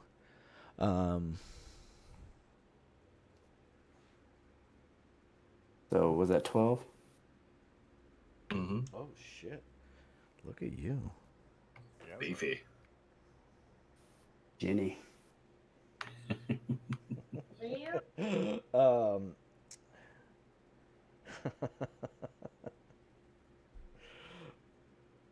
Just want to keep thinking about the faint smell of Buck. I think that was one of the greatest Sorry. things I've ever heard in my did not- life. I did not feel comfortable saying it. Oh, it's amazing. I loved it. Only because of her story just, moments ago that made that so perfect. All right. It was great. So. Okay, all right, come here. It looks like a few things here. Oh, my God. Jesus. There's This is what we're born to do, Violet. I'm telling you, this is what we always know. there's a chef knife in his back, but there is an electrical cord around his neck. Oh, he was stabbed and strangled. Well, it seems like a 2-man job. Now, Well, you- I'm gonna need you to find some clues, like you do. And remember, you pass it down to me, okay? well, Sheriff, we always work with you. I mean, yeah, you're not arresting anybody, just to be clear. Okay, after that I have incident never- with the Vespa cruising down the docks. That was a pretty impressive moment. Sure, okay. It's not Fast and the Furious here, okay? I just get some clues, hand them my way. I'll do the work too. I'll do my job, okay? Well, Sheriff, I need you to just clear this area and let Violet and I do what we have done countless times before for you and your department. We're the ones that you need. I actually, Sheriff, if you could, I'm going to pop in here and have a little look-see, but why don't you be a dear and go in there and arrest all the other contestants, just a suspect in this case. And I'll be right back, and I'll pat him on the cheek real light. Violet, knock it off. I'm married. You know due process is the thing. I need the evidence before I can go arresting people, okay? Get some more. I will. I mean, obviously Okay. they're suspects, but I got you. I got you. I cannot let you in. I cannot let you into this trailer. This is a murder scene. You gotta kind of give me like tertiary evidence, right? I told you how he was killed. I can't let you in there. Oh, what, Sheriff? Didn't you know? I know nothing. You know this. You didn't see. You weren't watching the show, were you? No, I was at home. Feet Look. up, boots off, hat off. Do you see the guy standing over there by the door? Okay. That gangly looking fella. That one over there. Look Who real are you- hard. Who are you pointing at? I'm waiting for him to look, and then I'm just going to walk in. Oh shit! Oh, you're trolling me. Yeah, he looks. And then I light up the Molotov cocktail that I prepared to throw it against the over to the green, the catering tent. Are you doing this for reals? Yes. with my blowtorch, I do that. What are you lighting on fire? A gin Molotov cocktail with my blowtorch. Or it's Goldie's blowtorch. Basically criminals. I don't know what to do, chat. All right, he turns. This is how we get him out of here, Violet. We're gonna find this. We're gonna figure this out. Violet goes in. You throw a Molotov cocktail at. I'm gonna say it's a hard-sided building, so it's gonna hit and kind of like create a blanket of flames until that alcohol kind of burns away. So it's not really gonna light anything on fire, but it's going to cause a scene. And he definitely there's might be some PTSD here, but he definitely drops down and kind of like ducks and covers, right? All right. Then we run into the trailer. Okay. As you step into the trailer, what in here reflects Paul's sort of personality? I'm going to let you build the scene a little bit. Uh-oh, did we... What the hell? Is that me? What's going on? Are we live? What happened? I don't know. Was that me? I'm not hearing Chris. Oh, yeah, the stream froze for a second. Can you hear me? Can you hear me? Yeah. I can hear you, but it's weird I hear because you. my screen shows it's black on the. Yeah, the stream did freeze up for a Yeah. second. I think Discord's being a little laggy today. I'm not showing any dropped frames in OBS. Looks like Discord hiccup. Yeah, that's what I'm thinking. But almost everyone back up. That's Okay. probably Okay. the big problem. All right. Discord. Sorry, folks. Snacks we've had some technical difficulties on that end, but if everyone else is up and you can hear me, then I think there's Snacks back. At least a screenshot. Okay. So what in Paul's trailer do you see that kind of shows off Paul's personality? I'll let you kind of build that scene. Pictures of himself everywhere. Okay. Like the different covers, magazine covers he's been on? Like that Daily kind of, or Mail, just Page 6, all the Twitter feed printouts that he's Okay. done that are in frames up there. All right. There's him at and least- Donna in great place. There's at least 4 or 5 actual glamour shots. Okay. Of course. It's Paul. All right. So as you come in here, it's like there's an ungodly amount of Paul paraphernalia here. You see him, in fact, in the middle of the trailer, knife in his back, a frazzled, frayed cord around his neck. You have literally seconds in here. So what would you like to do before First off- Dalrymple gets back? Go So the first thing I do is with my arch enemy Melody, and thinking about Scott Stamp, I want to look at the cord and the knife to see if there are any sweet potato ingredients, key lime pie ingredients, anything like that on any of the anywhere in this room to because I'm just fixated that they Okay. are the guilty party. Okay, you can give me another. Another reason check if you'd like. Reason this time for sure. Reason, so that's Violet, are you looking for something here? I'm curious if there is anything obvious in the room that shows where the cord came from, what Okay. was torn off of. All right. You can give me a reason check as well. Go ahead and call those out for me if you could. 7 is what I got on my reason. Shaven. Okay. As you're looking around, I can put on the crown to try to get an updated number if you, you would could like. if you want. I'll leave that up to you. Yes, I want to show how I am currently satisfying my physical desires, if I could. Okay. And so here is how I am satisfying my physical desire as a woman up in years. My favorite place to be in this world is in the back of Pepper, or behind her in the cart, where I can see the lovely Violet and her beautiful silhouette, just going through, breeze blowing. And so, I'm sitting there drinking my martini as my body is jostling on the stone streets of Brindlewood Bay, where I'll get these emotions, these childlike emotions, these juvenile emotions, these love emotions that I have, and then Violet tells me these wonderful stories of the beautiful yak farm where she's got this beautiful yarn to knit that she just keeps saying that comes in all these different colors and all these beautiful dyes that she's been able to do.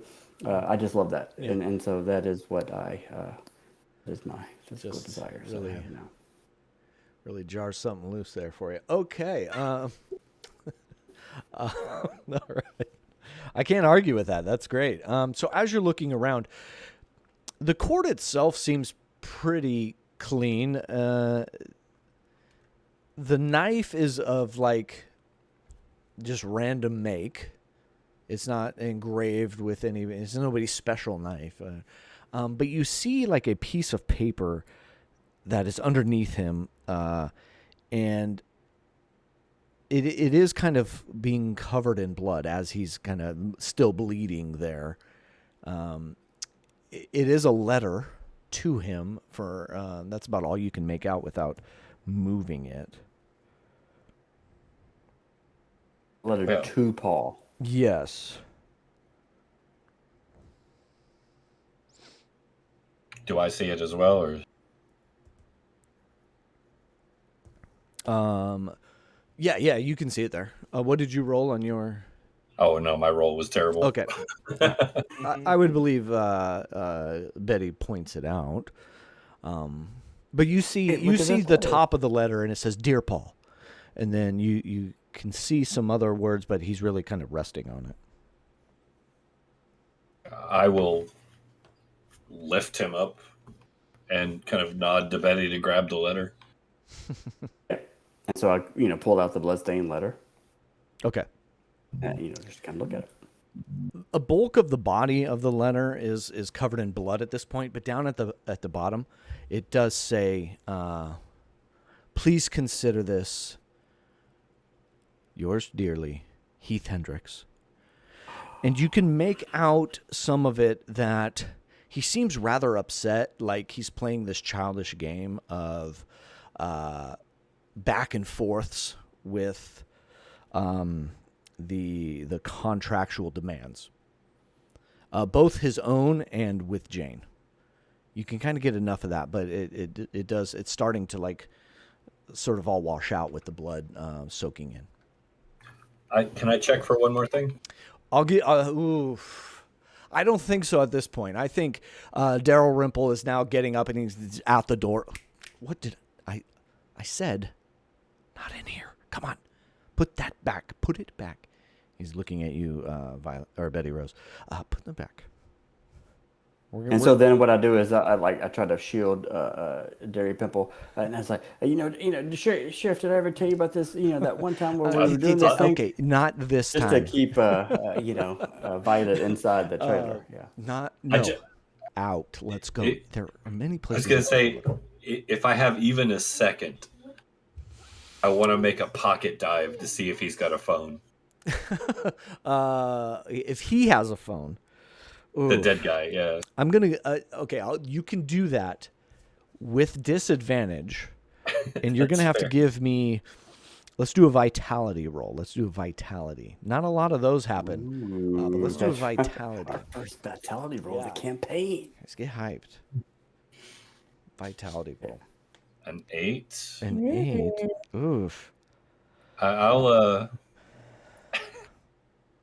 I'm going to put on a crown. 8's a success, but there's a complication. So you're going to put on a crown. All right. Give me a narration of your choice. Crown of the Queen.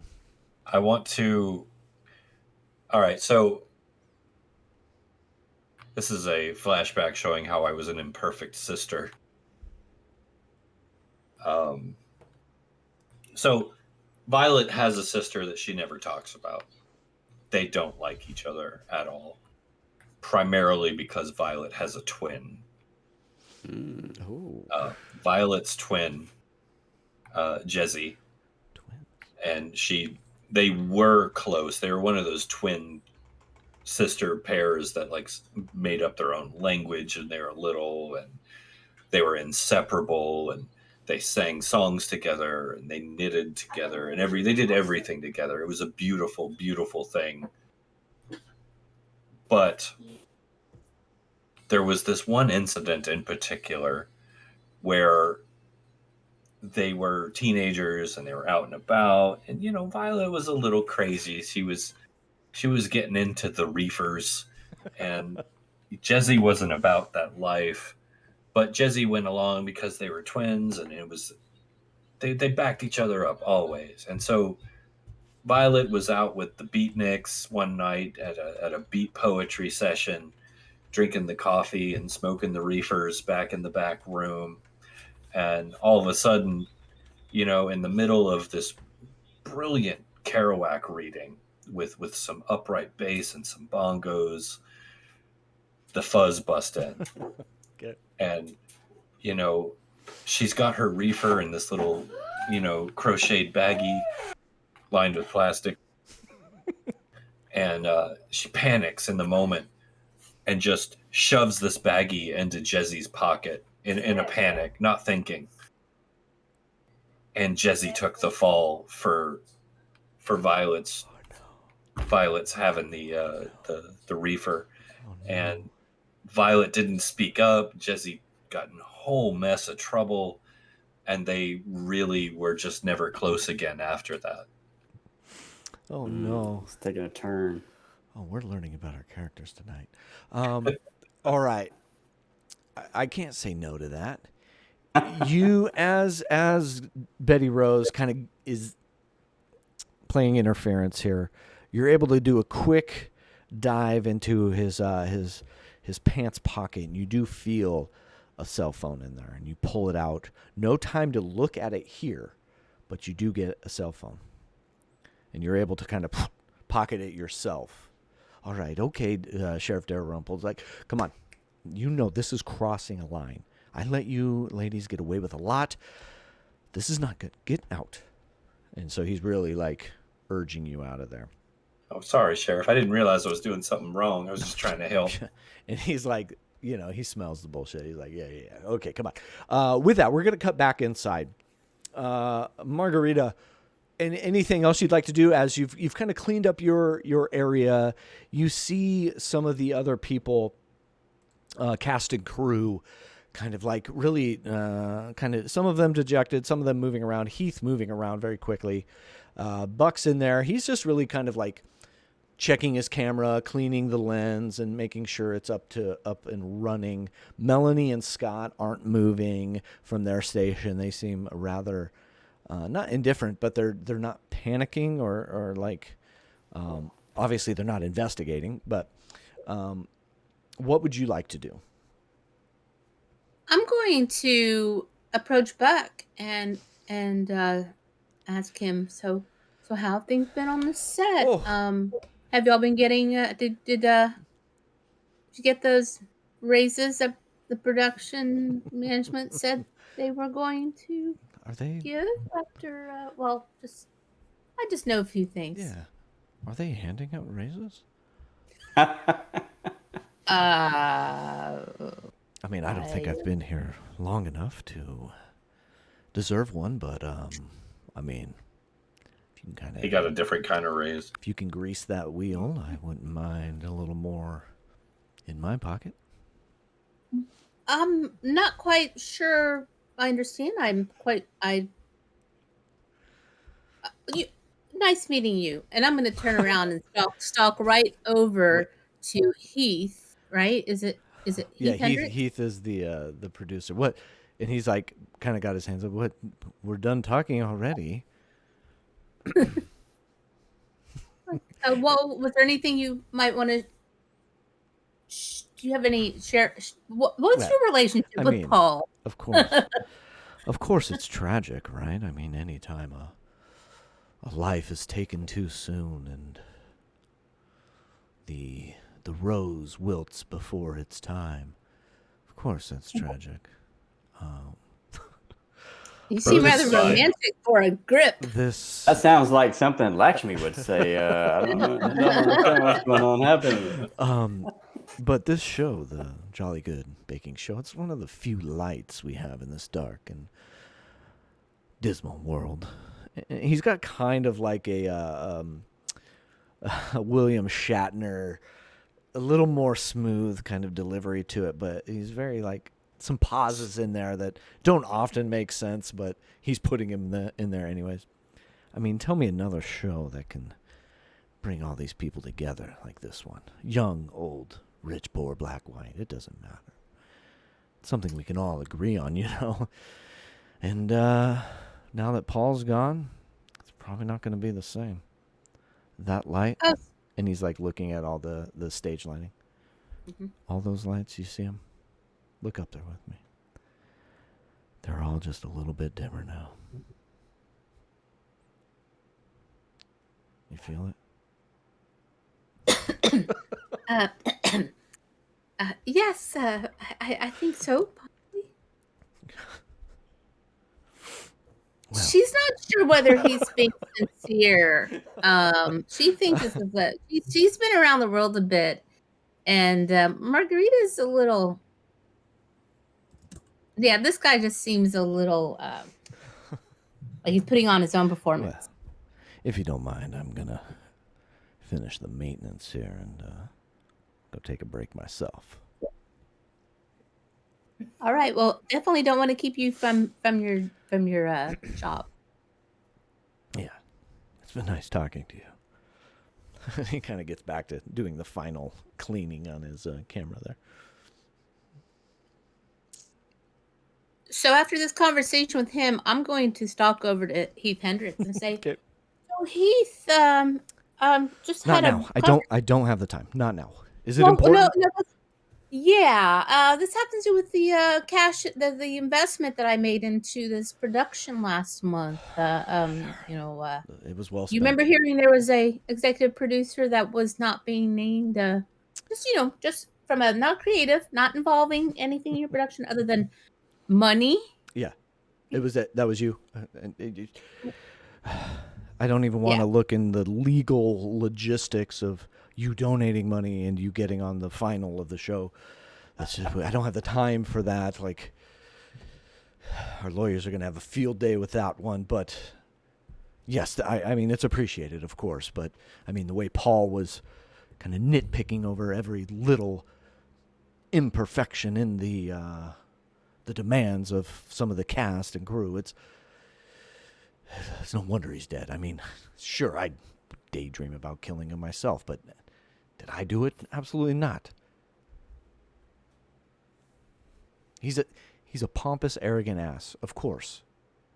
But he's really the only one we got, and he's what makes this show work. And for all the good a pompous, arrogant ass can be, it's there's equally amount of negative, and I just don't know how we're gonna continue. Do you have more money? I mean, that might be something. Well, I have a few other investments to take care of, so I think let's just hope you can make this work before I give you any more dinero. But is there anything you might have any insight into what might have happened here? I mean, I know Paul could be difficult, I Yeah. mean, but I feel I wanted to see success for this, especially, I will say I'm not participating. I didn't give money because I wanted to win. I gave money and I participated because I wanted to help lend some credibility to this production, and I wanted you to bring it. All I right. wanted it at Brindlewood Bay. Give So give me a presence roll with advantage, since you've been setting up this producer kind of role. I'll give you advantage on that. So give me a presence roll with advantage towards okay, a presence roll with Heath. advantage. And go ahead and call it out for me if you could. Okay, give me just 1 second. I will say I did briefly drop out of Roll20 to see if that would help with my connection. So Yeah, um, go ahead and boot that up. Yeah, you meta do theory that in the chat. 2d6. 2d6 plus whatever your presence modifier is. You are all the murderers. Yeah, it's like it could be anyone at this point. Right. So let's see. And you said with an advantage, so I'll Yeah, do one. so roll 3, and you're going to take the higher Okay. of them. Roll 3 2d6s. Yeah, well, you're going to roll 3d6, and you're going to Oh. take the highest 2, and then add your modifier. I'm sorry. It's roll 2d6 3 times. No, with how the advantage works in this, you just get to add 1 extra d6. So you're going to roll 3d6. Oh, got it. And Okay, then, thank and then the highest 2 you get to. Oh, keep. understood. Sorry. Thank you so much. I appreciate that. So ignore those 2 rolls there. I'm not Here's even my looking. 3d6 is a 15. All right. Whoa, 15. That's off the Oh. charts. Okay. So 15. You're going to get a void clue. All right. Heath. Okay. And he kind of like turns you away from everybody. If we can be honest, and he kind of opens his, he's got one of those clipboards that has like the little latch, and it's got a little compartment in it that you can put documents in. Mm-hmm. And he opens it up, and it's just like exploding with receipts.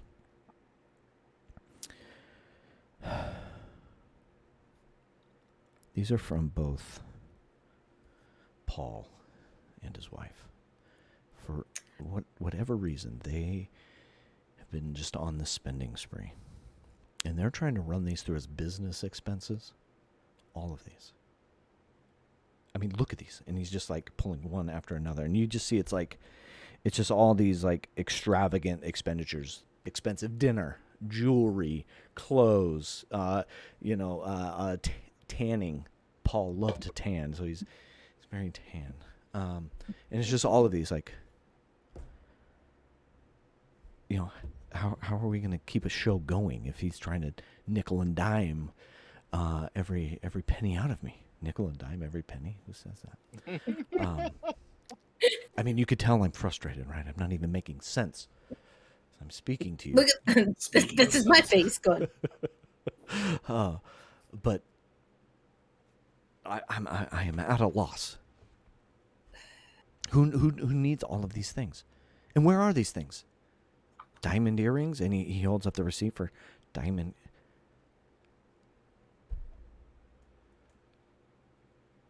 She doesn't need these. Diamond earrings. Wow. And she's just stunned, and that's where her RBF comes out, where she's just like very pursed lips, very just like trying to contain her fiery temper that she has, because she was investing in this production for better wages and to have this location here in a very expensive setting of Brindlewood Bay, because we're out in the boonies, so it costs more to do things here, right? And to fly all these people out. So that's what we thought, these expenses. I thought that's where this money was going. You're telling me now that you're finding receipts for diamond earrings? I know. It doesn't make any sense. Have you seen anyone wearing diamond I earrings have around not. here? Absolutely have not. Hmm. And as this is going on, something like in those lights that Buck has said are now a little more dim, you see one out of the corner of your eye go totally black. And if you've seen the show, this is an old one, Dead Like Me, great show, with the Great little show. gremlins that come in and do the killing as these people are watching, right? You see, Gravelings. you see almost that figure kind of skitter across the ceiling, cover a light, and then skitter over the other way, cover another light, and it's really kind of like it's just boom, this little strobe show that's happening. Only for a second. Only you see this. That's another void clue. Da, da, da. Dun, dun, dun, dun. I'm going to pause that conversation unless you have anything else you want to dig into here with him. I think I'm good there. Okay. Thank you. Lakshmi and Goldie, are you still with Donna during all of this, or are you moving around? There's Scott and Melanie that's still there. There's Timothy Boosh and Sue Mellon. They're kind of... you see Timothy Boosh kind of awkwardly leaning over a table and kind of writing something. Sue Mellon is just seated, having a drink, having some water. She's just given up. Yeah, it's over. It's over. Career's over. I think I go over to Scott and wait, Goldie, do you tell me that Buck's name is on the other ticket? If we'd had a time to step aside. Yeah, I'd and- say there was a lot happening there. So yeah, there was a good minute or two that you would have by yourself after Donna kind of backed away. Definitely I would have, but I don't think I would know that she was having that I wouldn't have clocked that she was having that dalliance. Right. But as soon as you mention it to me, I am like, I'm furious, but I have been in situations where I've had to hide my feelings. And so I just turn a corner and head straight to Scott because I just feel like I've been wronged. And so I'm gonna go flirt with this bow tie boy Okay. and see what he's about because Yeah. he's been very clean at his station, and I Yeah. appreciate a sterile environment. Okay, so you're heading to Scott. Goldie, where are you heading? Yeah, I think I would continue Okay. with Lakshmi. Okay. Yeah, you see Scott. He's kind of sitting on his stool just at his workstation, just like, waiting patiently. And as you two approach, he's like, "This is weird, right? Like in the middle of a show." Completely unprofessional. I know. I mean, but just a side note, Goldie, do you blind bake your pie crusts? Like, I'm having a hard time with like soggy bottom. Well, it depends on your fillings, of course, and for the curd kind of base pie that you don't cook that part of it. Yeah, of course I had to blind bake, but Yeah. I mean, it depends. And Okay. it depends on what's your fat ratio that you're using. Oh, I don't know. That's like, you're going a little too scientific there. I just know when judging pies, Paul likes a neat, firm, uncomplicated bottom. Don't we all? I'm furious. I'm like looking at my phone, trying to like see if I can stalk him, but I can't figure out how to open Instagram. So I'm like, Just this, I want this icon to click. just to confirm my beliefs. Just reset my password to this password. It's not this password. It's in here. Yeah. Yeah, so fat ratios, I'm not sure. I mean, what are you using? Well, for this pie, it's full butter, but you got to make sure your water is very cold, Okay. ice cold, All right. for Yeah. the mixing, and you have to let your dough rest. I'll try that next time. But okay, so I mean, sorry, enough about crusts and bottoms, but yeah, it's just weird. I mean, any true baker is very versatile with their crusts. Yeah, sure. Yeah, sure. So, you don't have like this. Is this weird to you too? Not talking about crust in the middle of a murder scene, but just like him being murdered. In the middle of a bunch of people. That seems not the smartest place to do a murder if you were concerned about Yeah, you gotta smart murders. you gotta be stealthy or ballsy or I don't know, something there. Did you know Paul at all? Well, you may have 3 seasons ago seen our blow up on camera. I've been on the show before. I don't know if you've seen it, but yeah. So I've known Paul for quite some time, and the producers thought it would be kind of funny if they brought me back as like, ooh, look who's back. Like bringing some drama into the show. Yeah. Yeah. So have you had any interactions since you've been back? Maybe off camera With Paul? with Paul, maybe Donna. All right, give me a presence roll. 2d6 plus your presence mod. Okay. All right. That is going to be a 7. Ooh. Damn, am I going to do this right now? Am I going to do this right now? Do it. Yeah, okay. You know what Yeah, what we're setting ourselves up for Yeah. is our next episode is a Halloween themed episode. And if all of our mavens have the golden crown covered and checked, the crown of the queen covered, we're going to be dipping into that void on Halloween. I am here for it. So go ahead and narrate that out. Amazing. Okay, so Wait, I will pause you there. Robo in the chat, doing what Robo does. Wait, did anyone use my reroll? He did donate a reroll.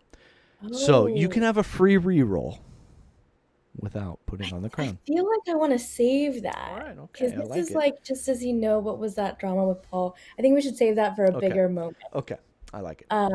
Okay, so I'm going to do a scene in the present day showing how you satisfy your physical desires. Taken after Popular one. Taken after Betty. All right. Okay, so aside from Buck, which is a new thing, it's not that big of a deal.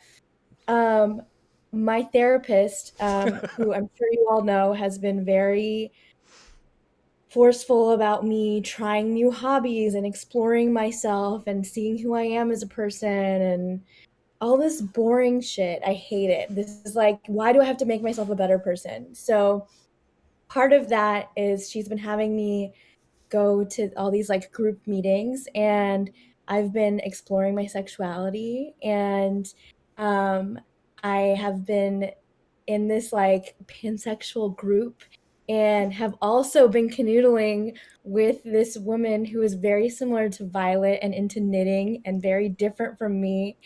And so I'm kind of like all over the place. Like, this is totally a different side of Lakshmi that none of my friends would ever know. And yeah, I've been like having deep conversations with her, and we've been really going on a wild ride.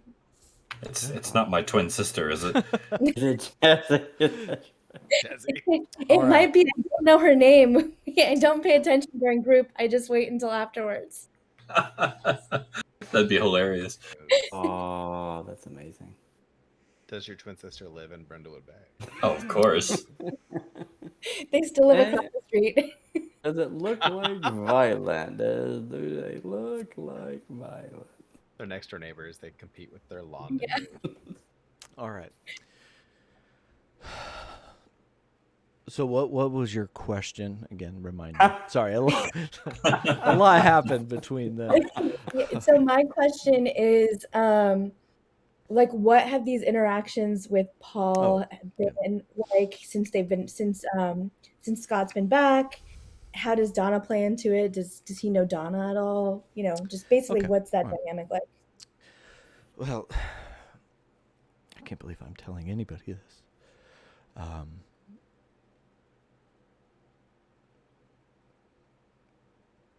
And there's this like weighted pause.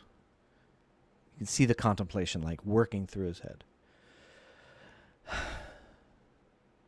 Paul and I have been seeing each other.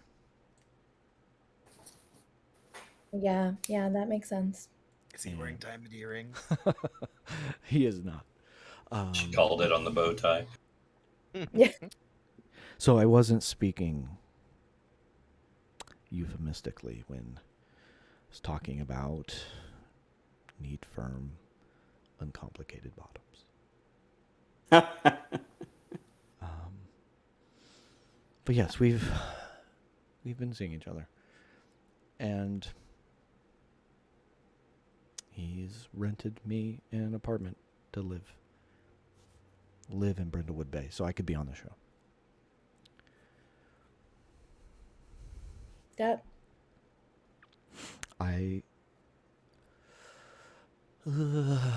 Buck.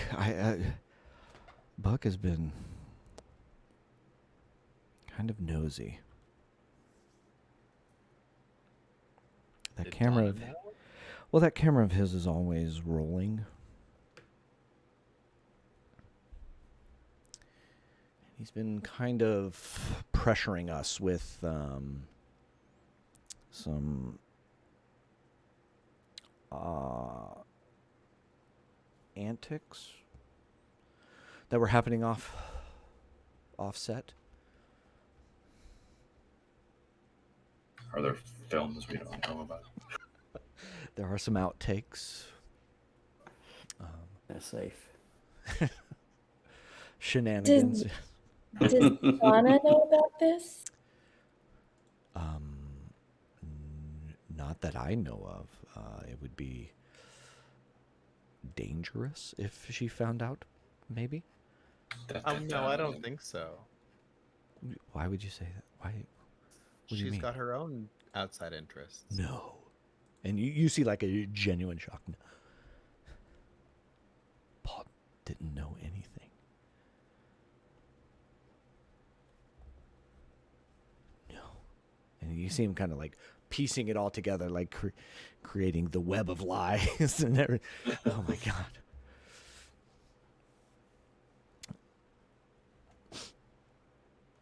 Oh, I can't. So you think it was her? Did she know? She didn't know about me, did she? Oh, no. I'm like immediately trying to just stop trying to make assumptions and just settle that down. No, I mean, she's a part of the charity community. We don't do things like that. We're not unethical.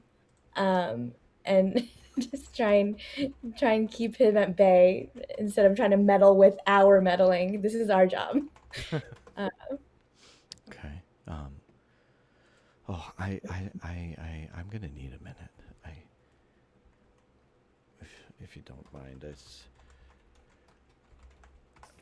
good. I look at Goldie and I'm like, we need to. Something is up here. Yeah. Just give me a second. And you see him kind of quickly reach down under his workstation and grab his duffel bag and kind of walk out to the back of the room, towards the outside. Can we bust in? Yeah, so at this point, this is a good time to bring. Daryl Rimple stays back. He's kind of, he's running interference in front of Paul's trailer. But the two of you, Betty and Violet, you come in. Latch me. Sweetheart, look. Come here.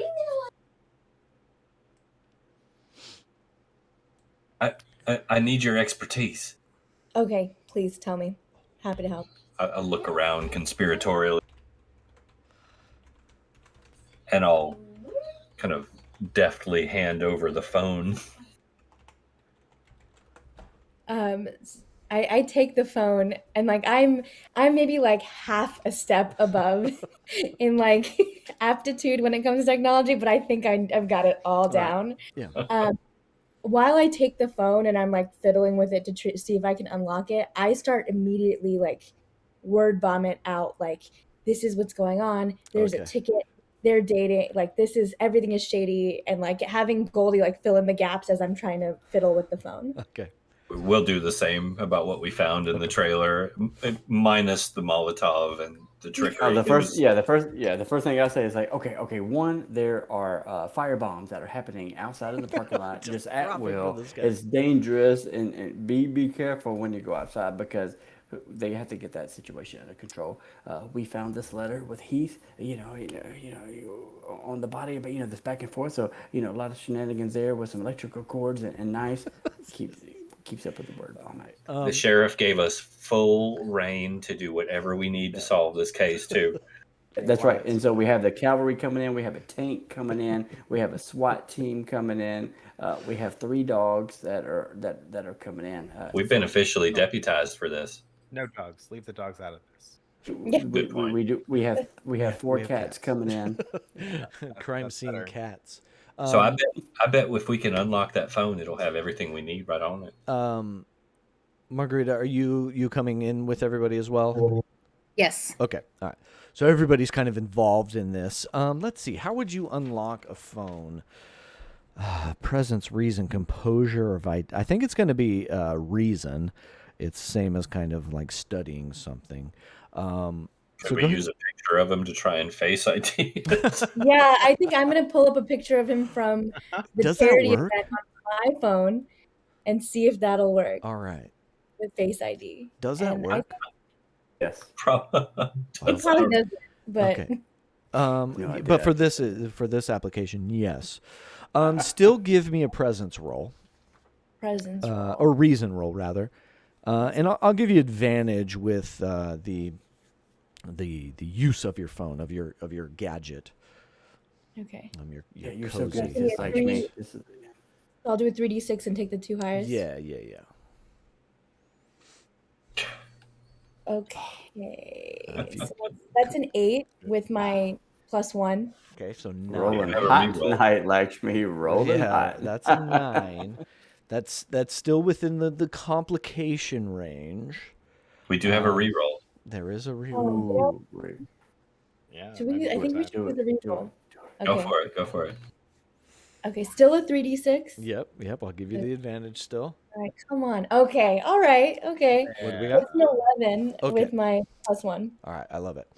Much better. You do what you intended, or you hold steady. Describe what that looks like. So you kind of got the 2 phones together, and click, it opens up. You can see that the battery is low. There's not much there, so you got to move a little quickly here. But you're in. Now, what are you wanting to look at specifically? Are you going right to text messages? Are you going to social media? Yes, Messenger? I'm starting with text messages and then opening up. I mean, they're old. They're still using Facebook, so probably text messages and then Facebook. Okay. Is there MySpace on that? Friendster. Yeah.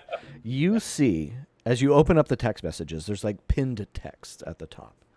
And you see one from, I forgot their name. Jeez. From Scott is pinned. Underneath that is Donna has a pinned text. Those are the only 2 pinned, but then there's a whole feed underneath it. But Scott is number 1. Yeah, I'm gonna go into Scott Okay. first. Ask for Text consent. text after text after text after text of them professing their love to each other. Okay, boring. I go to Donna. Text from Donna talking about contract negotiations aren't going as smoothly as they should be. Donna seems to be blaming him, like, you're the holdup. What are you doing? Just pay them the money. You see she is sort of hinting at a dissolution of their marriage, kind of, it's on the rocks. He playing it coolly, it seems like, knowing what you know, trying to like keep it together, but also weirdly giving her an out. No mention of Buck in there whatsoever. No mention of her infidelity. And no mention of her professing love to her husband? Not a whole lot, but none from him either. It's more like some business talk and then kind of like, yeah, this isn't really what it used to be. Could we use a meddling move for this? Do I think Okay. from Jane? What? Since we're searching for clues. Yeah. that Yeah, type so of thing. the clue was the text messages. So I have a count of 1, 2, 3, 4, 5, 6, 7 clues that you have. That's pretty good. And this is a 6 on the complexity level. And I should have looked this up, but let me do a quick search. Complexity level, because that matters on when you make the theorize roll. Roll Yeah. plus clues minus complexity. Say that one more time. It's rolls plus clues minus complexity. So we're at +1 right Okay, so you're at a +1, so you would roll 2d6 plus 1.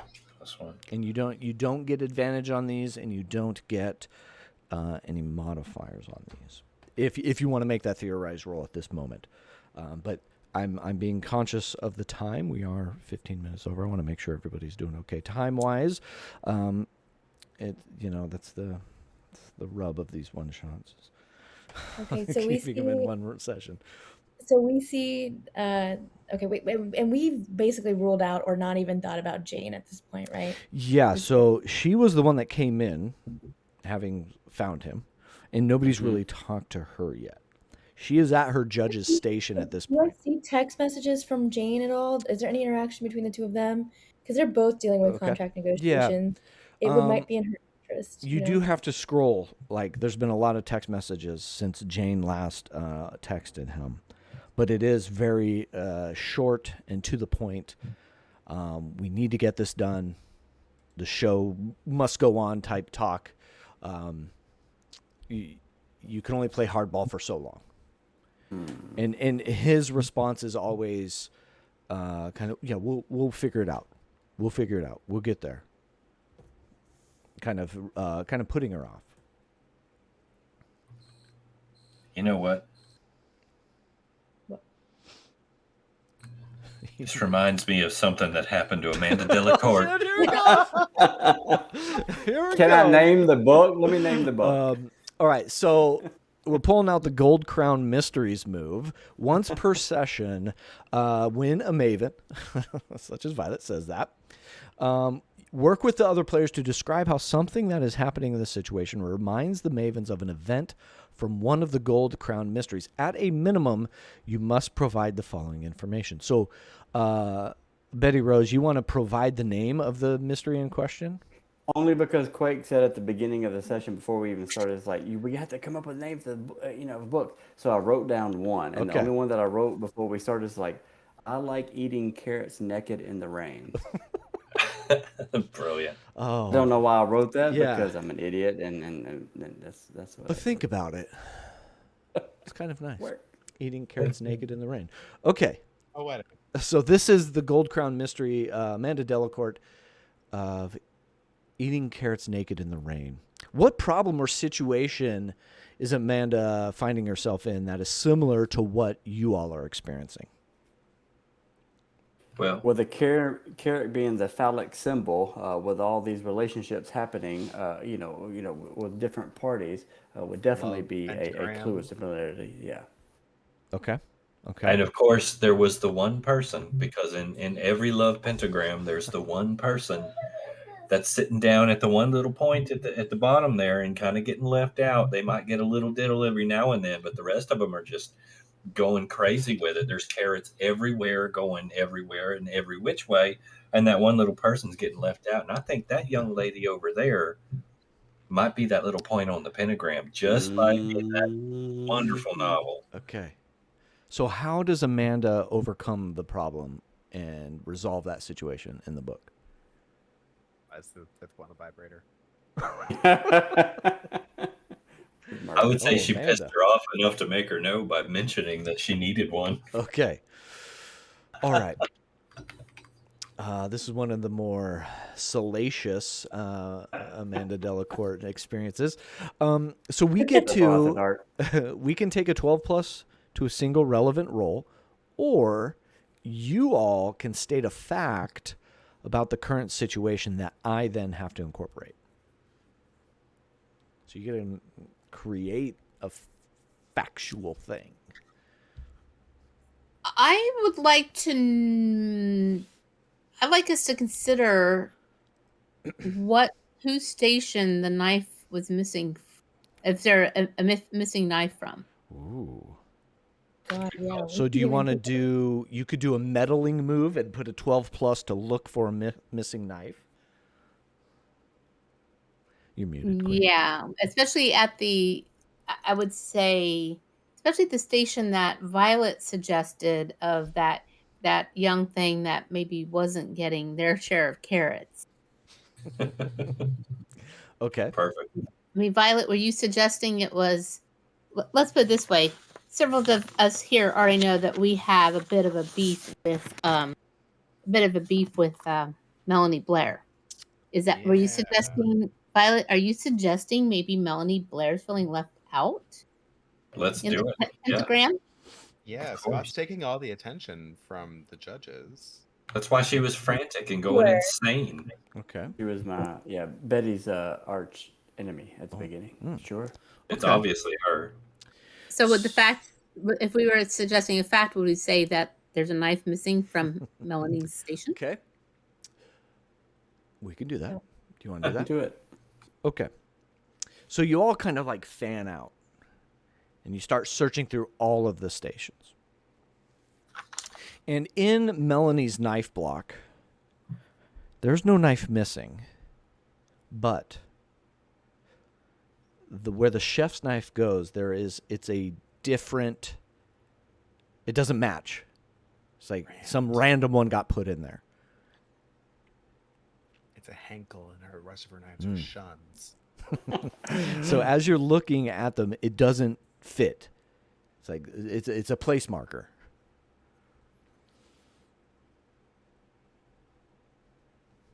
Okay. I'll say that's another clue. That's another clue. So you're up to Can 8. you recognize where this place marker knife comes from, or if it like?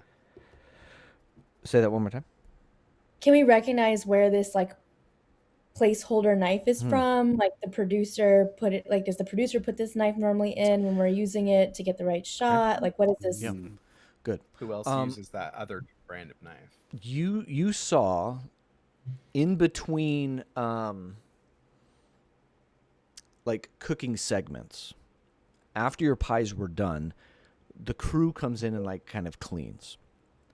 They don't have to clean Scott's station. It's done. But they kind of tidy up everything else. And you see a brief conversation with Melanie and one of those grips, if you will. And they seem to be talking about that knife. And they go to the back and they bring one out to replace.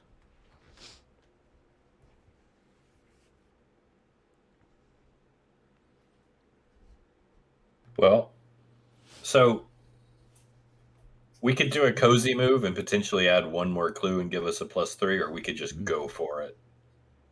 I'd like to see if someone's trying to frame Melanie, though. It feels like it.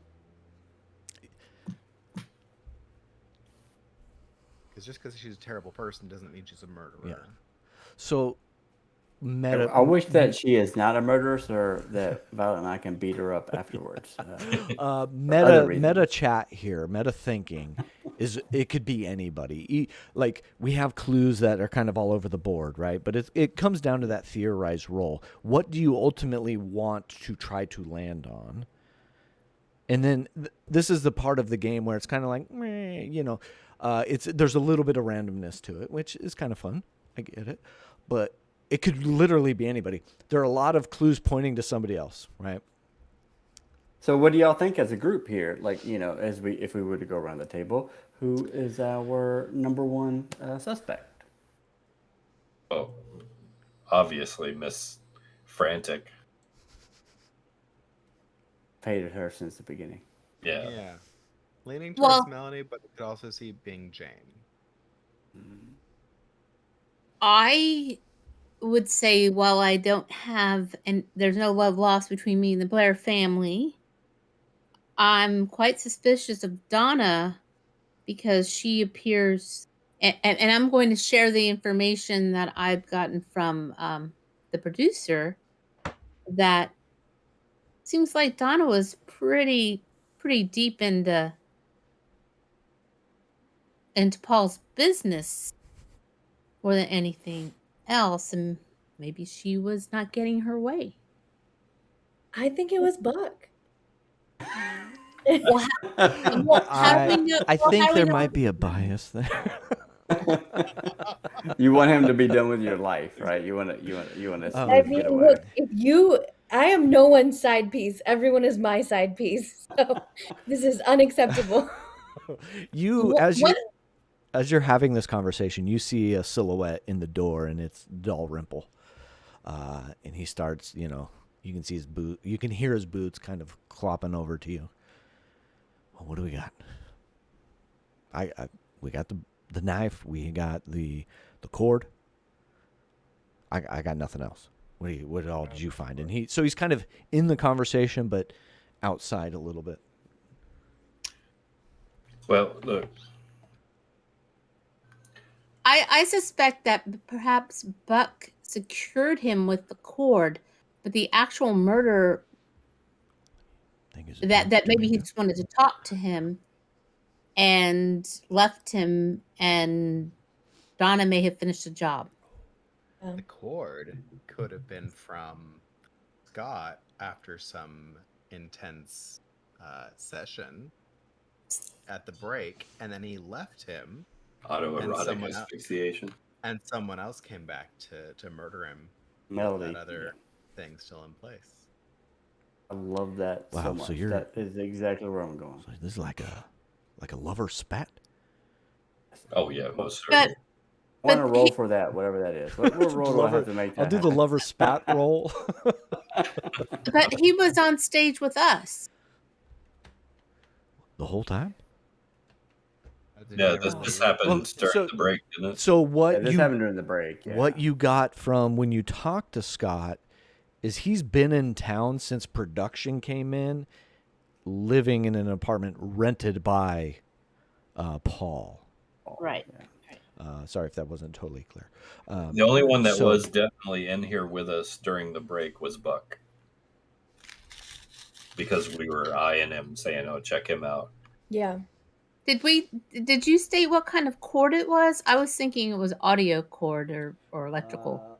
Yeah, it was like a frayed electrical cord. Okay. There's electrical cords, but I got them notes. Well, yeah, let's do the theorize But right, Violet, for the lovers spat. That seems to be the majority. So you're thinking it was a 2-person job with Buck and Donna? Is that the one we're landing on? Oh, I thought it was gonna be Scott and Melody. Yes. So Scott and Melanie together. Okay.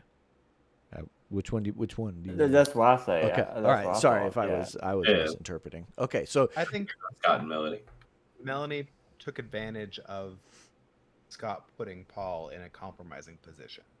Yes. So whereas Scott might not have been actually intending for the murder to happen, he certainly left him in a place where he wasn't able to defend himself. okay. All right. So we're leaning towards Scott brought in the electrical cord with some autoerotic asphyxiation Brindlewood Bay, situation. of course. And Melanie came in with the butcher knife, the chef's knife. Now, was Scott involved? Do we think, Accessory. or did he just put him in that compromised state? And I think he knew about it. He's an accessory. Okay. I don't think so. Yeah, because maybe Paul wasn't going to leave his wife. Oh. Yeah, he didn't intend for it to happen, but he saw it happen and was like, "Well, I guess I'll take advantage of this." Okay. All right. So who wants to do this roll? You're going to roll 2d6. I'm not doing this. I've been rolling so bad. you have. Yeah, I'm not doing it because I'm not really convinced on it. Scott's involved in it, so. You're going to roll 2d6 plus 2. As the complexity level is 6, we have 8 clues. Leaves us a plus 2 on the modifier. So 2d6 I'll roll it. plus 2. Go for it. Do it. Call it out. Oh, 13. Oh, shit. That's a 12 plus. Yes, I'm no mathematician here, folks. What did I miss? I was busy making carrot clips. Robo. We solved the murder. All right. We stumbled on something big. On a 12 plus, a person involved in the dark conspiracy of Brindlewood Bay also reveals themselves to the mavens. I haven't written any of this.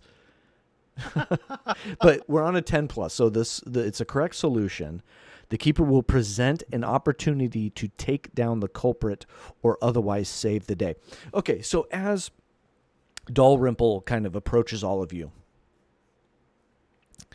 you see, and you're coming up with this situation. You see Scott and Melanie come together for a brief moment. I mean, their stations are together, so it's not totally out of the realm that they would be next to each other, but they are closer than you've seen them before, and their backs are to you. And so Sheriff Dalrymple, so you think it's them two right there? Well, Oh, you know it. we'll slap Yes, the of course, obviously it is. I only have one set of cuffs. Now, backup isn't here. Those tanks we called in haven't shown up yet. Got this Molotov cocktail mixed in and Betty, put it away. Put it away. All right. So what I'm going to need you to do, I'll take one. You all feel comfortable taking the other? Oh, we'll get her. Got my cord from my immersion blender Oh, ready shit. to tie up Oh, some wrists. the just rewards I've got my there. Kamal to knock him out. He's like, oh man. He's like, okay. Violet pulls out her mag light. non. I'm Yeah, live. I'm Lovely. recording this as it's happening for Twitter. Yeah, we need proper documentation. Good, that's good. All right. So you approach them.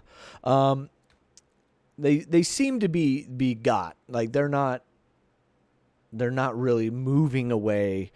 Dalrymple puts the cuffs on. Which ones do you want to go after? Do you want to go after Scott or Melanie? Melody, obviously. Melanie. Gonna get a couple Melanie. jabs in there. All right, Scott, head hung in shame. He's taking this hard, like, because there was a relationship lost. There was hopes and dreams being shattered. But Melanie, on the other hand, is putting up a fight and not wanting to be subdued. So I'm gonna need one of you She tried to run. to give me a vitality roll. I'll give you advantage. It is like 5 against 1 here, but just to see kind of what maybe repercussion happens here. got a 0 modifier, so there's no way I should do it. Yeah, so vitality with Would advantage. not have- Anyone not have 0? Otherwise, We're all old maiden. I'll make the roll All right, just okay. out of spite uh, for Melanie. Guess you've had enough to drink to try doing something physical. So add advantage, so 3d6. yeah. Ooh. What do we got? Call it out. 11. Oh, okay. Yeah, so you do what you intended. She quickly grabs for that knife block and that new imposter chef knife, pulls it out. Violet, since you rolled it, how do you want to stop that slash from coming down onto you? Oh, I just uppercut with that mag light. Just catch her right in the chin. All right. Boom! Yes, knocks her down. Her hand hits the ground. Knife falls out. She tried to run, Sheriff. You saw it. Did you tell me you got that on film? Did you recorded that? looking at you, Lakshmi. Just to cover our ass. Of course. Okay. Always. All right. Well, I guess you're gonna have to pick her up and bring her to the car. Let's get them in the squad car. I'll grab her by an ankle and start dragging her. You're still gonna tie her hands. Yeah, definitely. I mean, I don't need any more shenanigans after today. And he accidentally falls onto her throat as I slip. As you are bringing her out, you see the craft services table as you're walking by. All of you see this. The food starts to dance on the table. It's like a weird cartoon where the food is dancing around the table. And all of the baked goods seem to be screaming. This audible sound that only the five of you are hearing is happening.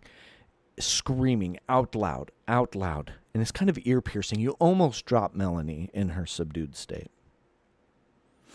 You go outside, and the sun that is shining on Brindlewood Bay has this darkened cloud, and it almost looks like these interlocking fingers covering the sun like an eclipse, locking in and creating this blackened shadow over everything. All the shadows go away. There's no sun. There is nothing. It's almost pitch black to you all as you are walking out. I click Oh off. my Right? And I'm like swirling the martini that Betty Rose has given me, and I'm like, "What did you put in this?" any other just a breath of vermouth. That's all. credits start to roll on this episode of Brindlewood Bay. Any other last minute quips? I'm doing the I'm doing the sign of the cross and saying Okay. and praying to God. What's Goldie. Stick a fork in these criminals. They're done. I'm just worried. So now Marguerite is worried that perhaps Melanie Blair, is there something more sinister that she actually may be a bruja? Yeah. So yeah. You are definitely feeling, as that eclipse hits, it gets cold for a second. And as Sheriff Dalrymple is putting Scott into the car, turns to you, and as he turns, those hands that were interlocking over the sun pull back and reveal him, and you see him now, and it all seems to be back to normal. It all seems to be the Brindlewood Bay that you are all used to. And that's when it cuts to black on our television screen. And that's this session, folks. Oh, man. Betty, I've got the strongest urge right now to go home and watch whatever Lakshmi just recorded on the big screen. We're gonna cuddle underneath your newest knitted Afghan, and we're gonna watch it for hours and hours and hours, and hopefully Lakshmi will be able to join us. All right. So with the end of the session, we have a couple things to do here, and if you're all okay time-wise, we can go. We can do this. We're going to talk about some of those end of session questions, and I'm going to hint that coming into our next one, that's going to be a Halloween themed. You're all invited back. Those the dark void, those stakes are creeping in. I like where this one is kind of setting us up for that. I love it. But let's get to these end of session questions. So did you all solve the mystery? Yes, you did. You get an experience point for that. So on your XP track, go ahead and darken one of those boxes. Church, what was a question that you let's go through your other two. Did any of them get solved or fulfilled? Did you secretly undermine the authority of a local official? Hell yeah, you did. All tough cocktails, baby. Okay. So And mark an XP for that one. my other one was, did you dote on someone? Which, Betty. Yes, of course you did. Always. I think we're raising the stakes on the doting there. Okay, so I'll give you 2 pieces of XP, 3 because you solved the mystery. So Go ahead. I'm out of check boxes. Okay, so you level up. I'll have to figure out what that means. Uh, so I'll figure that out while Snacks, did you... So you get 1 XP for sure, but did you fulfill your other questions? I shared a memory of a late family member in regards to my the Blairs. The Blairs taking recipes of my grandmother. And then I showed someone that I still got it by bringing out that pecan pie to the judge and being quite triumphant with her Okay. on that. I think that is showing I've still got it. Okay. If I can impress somebody who's typically very judgmental and posh. All right. Yes. Perfect. All right. So you can mark 3, and if you've filled them all, you're going to get a level up. Moving down, Isha, what happened with your Yeah. Okay. So did I behave like a woman half your age? Yes, I think I did. Shared a lot of that. Did you show someone you've still got it? Yes, I think I also have shown that today too. Yeah, your tech genius to unlock the phone. Yeah. Okay. All right. And Yeah. sleeping with a cameraman too. Yeah. And sleeping with the same. camera. And honestly, I love Lakshmi's new slutty side. This is fun. Yeah, we explored some areas here that this is not PG. No. Okay, so go ahead and give yourself some XP there, and if you filled all your boxes, you're gonna get a level up. Moving down, Quake and Goldie, you get 1 at least for solving the mystery, but did you fulfill your other 2? Yeah, I'd say just 1, I think. Sharing my wisdom with a younger person, giving that extra advice to Donna. Oh, perfect. Yeah. Telling her that she had to open herself up. Okay, good. So 2 pieces of XP for yourself then, because 1 for solving, and then okay. And finally, London and Betty Rose. Yeah, so I did the mystery, the undermine authority, and then the wisdom to a younger person. I had told Amuse Bouche Timothy that Melody was the culprit to begin with at the very beginning. So hopefully that counts. Maybe that counts. Okay, yeah, why not? Let's do it. Oh, All right. He should have been the killer. Timothy should have been the killer. Okay, so I It's time. think, here we go. XP track. When you mark all 5 boxes on the XP track, erase them whenever you wish and mark an advancement. There are 2 ways to mark XP by answering yes, and when the text... so advancements are on your character sheet. You can increase an ability modifier by 1 to a max of 3. You can do it again. You can choose an additional Maven move. You can do that again. Or you can unmark all items from your Cozy Little Place. So when you use your Cozy Little Place inventory, you're supposed to mark it. Whoosha! So sorry about that. Yeah. We haven't really been, some of our inventory has been used. So you can do that. And I'll let y'all figure out what you want to do there. We can do that off screen, off cam here. Stream is the word I was looking for. Last bit of things here is the stars and what is it called? Stars and wishes.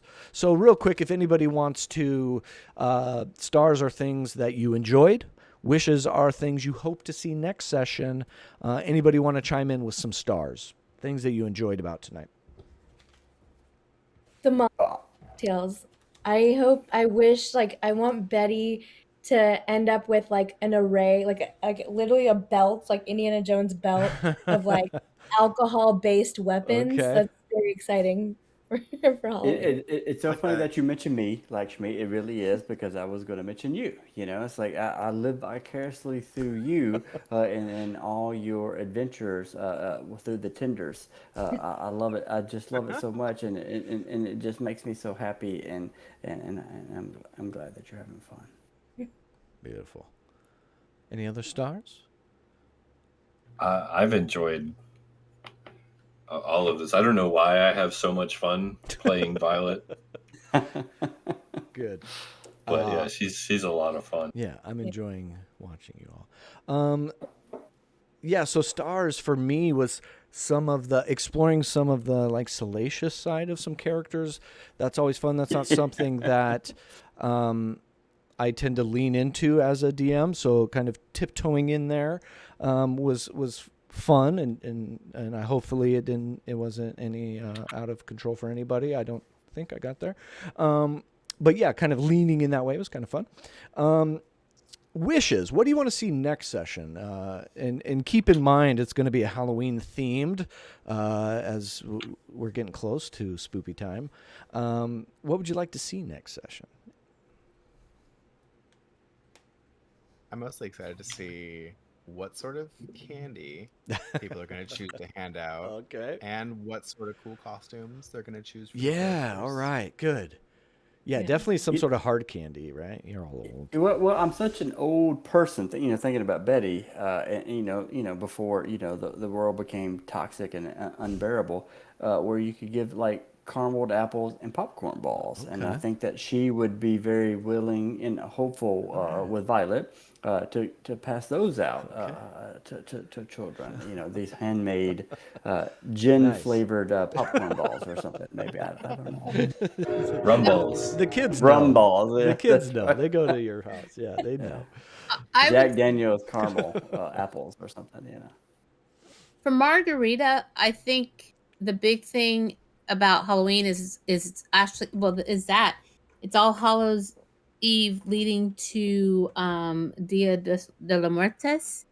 So she's going to be really busy prepping the altar in her home to pay, in memory of her lost loved ones, including her dear husband Walter. But as far as prior to that, definitely doing celebration with everything from having cascarones and piñata, and making some nice delectables and some really great little desserts for the kids. All right. Brenda. I love it. Any other wishes? Yeah, I also like am looking forward to seeing how Goldie and Lakshmi can be like this tag team, All right. like power suit women just taking it all down. Yeah. So that's exciting. I'll need some style tips. Yeah. All right. I am looking forward to this tonight's session was very kind of like railroaded. There's not a whole lot of places to explore. You're kind of locked in. I'm looking to get out in Brindlewood Bay a little bit, and Brindlewood Bay in the fall is beautiful, I've heard. So I really want to see you guys kind of a little bit of jet setting. Like, let's get out, let's get Pepper on the streets, let's explore the town a little bit and see what's going on there, because I think that's where the danger kind of comes in, right?